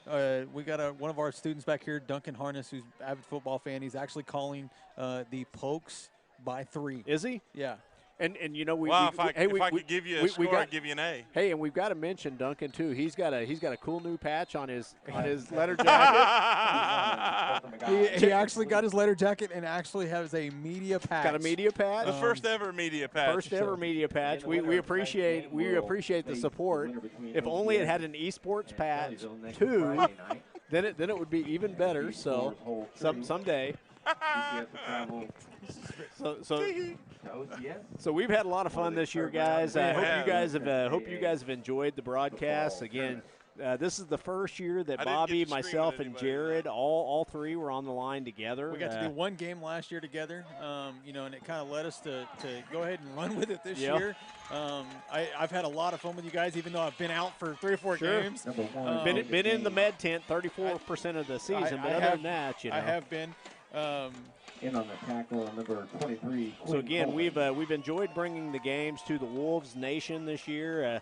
We plan on doing it again next year. It's one of those things that the great thing about the Howe Group is it's a school-sponsored group that puts us on. They do the broadcasting, they do the filming, they're posting on social media, they're writing for the Ardmorite. Yep. You name it, they are presenting this. And again, we just get to act stupid and talk on the radio. Yeah, and I want you guys to understand, this is 100% student run. They're running the laptops. They're doing it. All we are is doing the talking. We will be our broadcasts don't actually stop with the end of the football season. We're going to go right into basketball. You bet. We're going to go right back. We're actually going to go a step further. We're going to go into basketball, and we're going to have a student broadcaster on for basketball for every game. Nice. Mr. Duncan Harness is going to jump back on Air Force this year and go right back into casting that for us. And, intermittently, you'll have Mr. Morse or myself or, a couple other people maybe jumping on the call with him, but he's going to be leading that charge. So. And if you ever if anyone ever wondered how you got the media patch, you broadcast basketball. That's how you earn right. it. That's absolutely right. We will probably also, if we can, we'll do some wrestling. Yep. Sure. We'll do a couple wrestling deals. We've had a request. Maybe he doesn't want to be on air, but I'll give him a shout out because I know he's watching. Coach Milligan. Oh no, he's going on air. Okay. Yeah, he's going on air. You're going on air, Coach. That's how it's going to go. You're going on air. You asked for it, you're getting it. You're going on air. We're going to hear about that when we get back. Yeah, we will. So it looks like the Wolves are going to end the season 7-4 on the year. I still think it was a great year. I saw some things that maybe kind of a lot of people said they haven't seen in a while. We haven't seen a lot of fight till the very finish. That's been kind of a staple for Davis Wolf football. I think we're starting to see some of that come back. And it's something to build off. It's an improvement absolutely. over the year before. Again, still plenty of room to improve, but still see them kind of making that progress. And again, couldn't be done without the senior class. Again, those guys have been super instrumental on what all they've been able to accomplish this year. And again, it'll be on the juniors next year to kind of be provide that senior leadership. So. I expect great things out of that junior class. Going to step up next year and take the reins. With losing some, obviously losing the quarterback, who will take that spot on the field for the Davis Wolves. 2:13 left in the game. 2:13, that's right. Again, 35-7, all CCS here. So. And up number 25. So yeah, lots of good potential out there for that quarterback spot. That's a position that they will have to fill. Whether it's we've seen Tough Hammonds in that position. We've seen Tough Hammonds. We've seen Jake Parker. I know that we are all pretty big fans of the freshmen as well. Yep. I don't know if Luke Linville will get to move up with the high school, but again, another good kid. So I could see any of the three of them. Which again probably looking more towards the upperclassmen first. Oh yeah, absolutely. But you just never know. We'll just have to wait and see. And again, it's a long time till it comes, but I'm always excited for some Davis Wolves football. You bet, man. I'm gonna miss these Friday nights. You guys are, you and Jared are like my two stepbrothers up here. Except you guys must look like my not dad instead of my real one. Yeah, appreciate it. Yeah, no, we've had a good year. Had some good concerts in the bus. That's exactly right. The sad part is though that we're going to go About a minute. We're going to end this without having a concert tonight because I actually drove myself up because I had to go this is from very work true. today. How dare you have an actual job, Brad? Yeah, I know it. So today there was you guys were in charge of the concert, so I only hope that it was super loud in my honor all the way up here. It was actually Duncan Harness was the one in charge of the music today. Uh-oh. Not a bad. Okay. No, he had a pretty fair mix. I mean, it was good. It was good. Hey, he keeps that up for another year. He might have like a little boombox patch on his leather jacket This afterwards. is very true. This is very true. I would aspire to that. Yeah, something to shoot for. I will shout out, Todd. We've talked about Todd Barnett all night long. He actually sent me a photo just now from the score lap. A huge upset out there in high school football right now. The Keys has upset number 2 Cassia Hall. Wow, 16-14. Wow, that is a huge upset. Everybody kind of looking to Cassia Hall to be deep into the playoffs. And Cassia Hall is the district champion. That means they were upset by the number 4 team. I believe Keys is out of. I think that's Adair's district, if I'm not mistaken. I could be wrong that is on that. Adair's district. And that's the ball game, ladies and gentlemen. That is the ball game. Final so score, like that, Royals 35. CCS first playoff win is over the Davis Wolves, 35-7. We've talked about the struggles that we've had all night long, but hey, you've got to speak to the Royals. Great quarterback play from number 15. You bet. Throwing the ball, running the ball. From top to bottom, again, all game long, I could probably count on one hand, the mistakes that they've had. Yeah, no, they played really well. And 3 of those probably being penalties. You bet. Hands off to the Royals. We wish them the best of luck going forward in the playoffs. Yep. Again, this will end the Davis Wolves season, or at least I say it'll end. The one interesting thing about COVID is a COVID outbreak. It's a great movie, by the way. Where they're unable to play, and Davis could potentially still play next week. Yeah, that's it's the highly crazy possible thing about this season. We talked about it on the way up here. Mr. Morris, I think, got some information where Ada was on the bus getting ready to go play Clinton and had to forfeit the game. Yep. That's rough. Yeah. I mean, I can't imagine not only is it rough, but it's also rough for the team that Ada beat last week because they had no opportunity to go play tonight or go play. So anything, yeah. I don't wish that upon anybody. I wish the Royals good luck and the rest of the way out. But again, it's just something to play that that we have to think about. And again, the Wolf season comes to an end here. Really classy move here. Looks like they're all going to end with a prayer on the field, which I always first time we've seen them shake hands all year. Yep, that's great. So, classy move by both teams here. You talked about the Wewoka Tigers. Yes, sir. Pulling off a win. I can shout out my alma mater. Okay. Now, they do co-op with another school, and I'm not going to say their name. But the Goodwill beat Hobart. There you go. Hey, Class that's a good win. 25-7. A good win right there. So, yeah, and that was at Hobart. So, the Goodwill Texoma Red Devils probably left at about 8 o'clock this morning to get to Hobart from the Panhandle. Yeah. So I guess since the Wolves are going to be out, it looks like I'm going to be traveling to watch the little Wewoka Tigers next week. So my Holdenville Wolverine father would not want me to do that. Yeah, I understand. And I'm assuming they still win, because right now they're leading 60-7 in the third quarter. Right on. I do want to say thank you to all these students who have worked this football season very hard to bring you guys broadcasts. We're going to continue that into basketball. So if you see these media kids out and about, say something to them. Tell them thanks for bringing this to you guys. Again, they give up a lot of free time to do this, and so shout out to those kids. Shout out to again John Hale and Hale's Funeral Home for letting us, helping us with being able to do this broadcast tonight. And man, we look for you guys in basketball. So again, thanks everybody. Got to make sure and do a shout out to Boyd Fulton. Mr. Boyd Fulton from the hot tub. Hot tub. I hope he's still in the hot tub. He might be pruned up by now if he is. Maybe So again, thank you for the season, Boyd, providing all the stats for us all year long, everything that you do for Wolf Nation. And again, with that, for the last time, I guess, this season for football, we'll say go Wolves, and we'll see you guys soon. This has been the Ground and Pound Wishbone Show. Brad Bentley, Bobby Alexander, and Jared Morris, and we can't forget Bryant Ward and Mateo on the producing this evening. So, again, we'll talk to you guys soon. Go Wolves.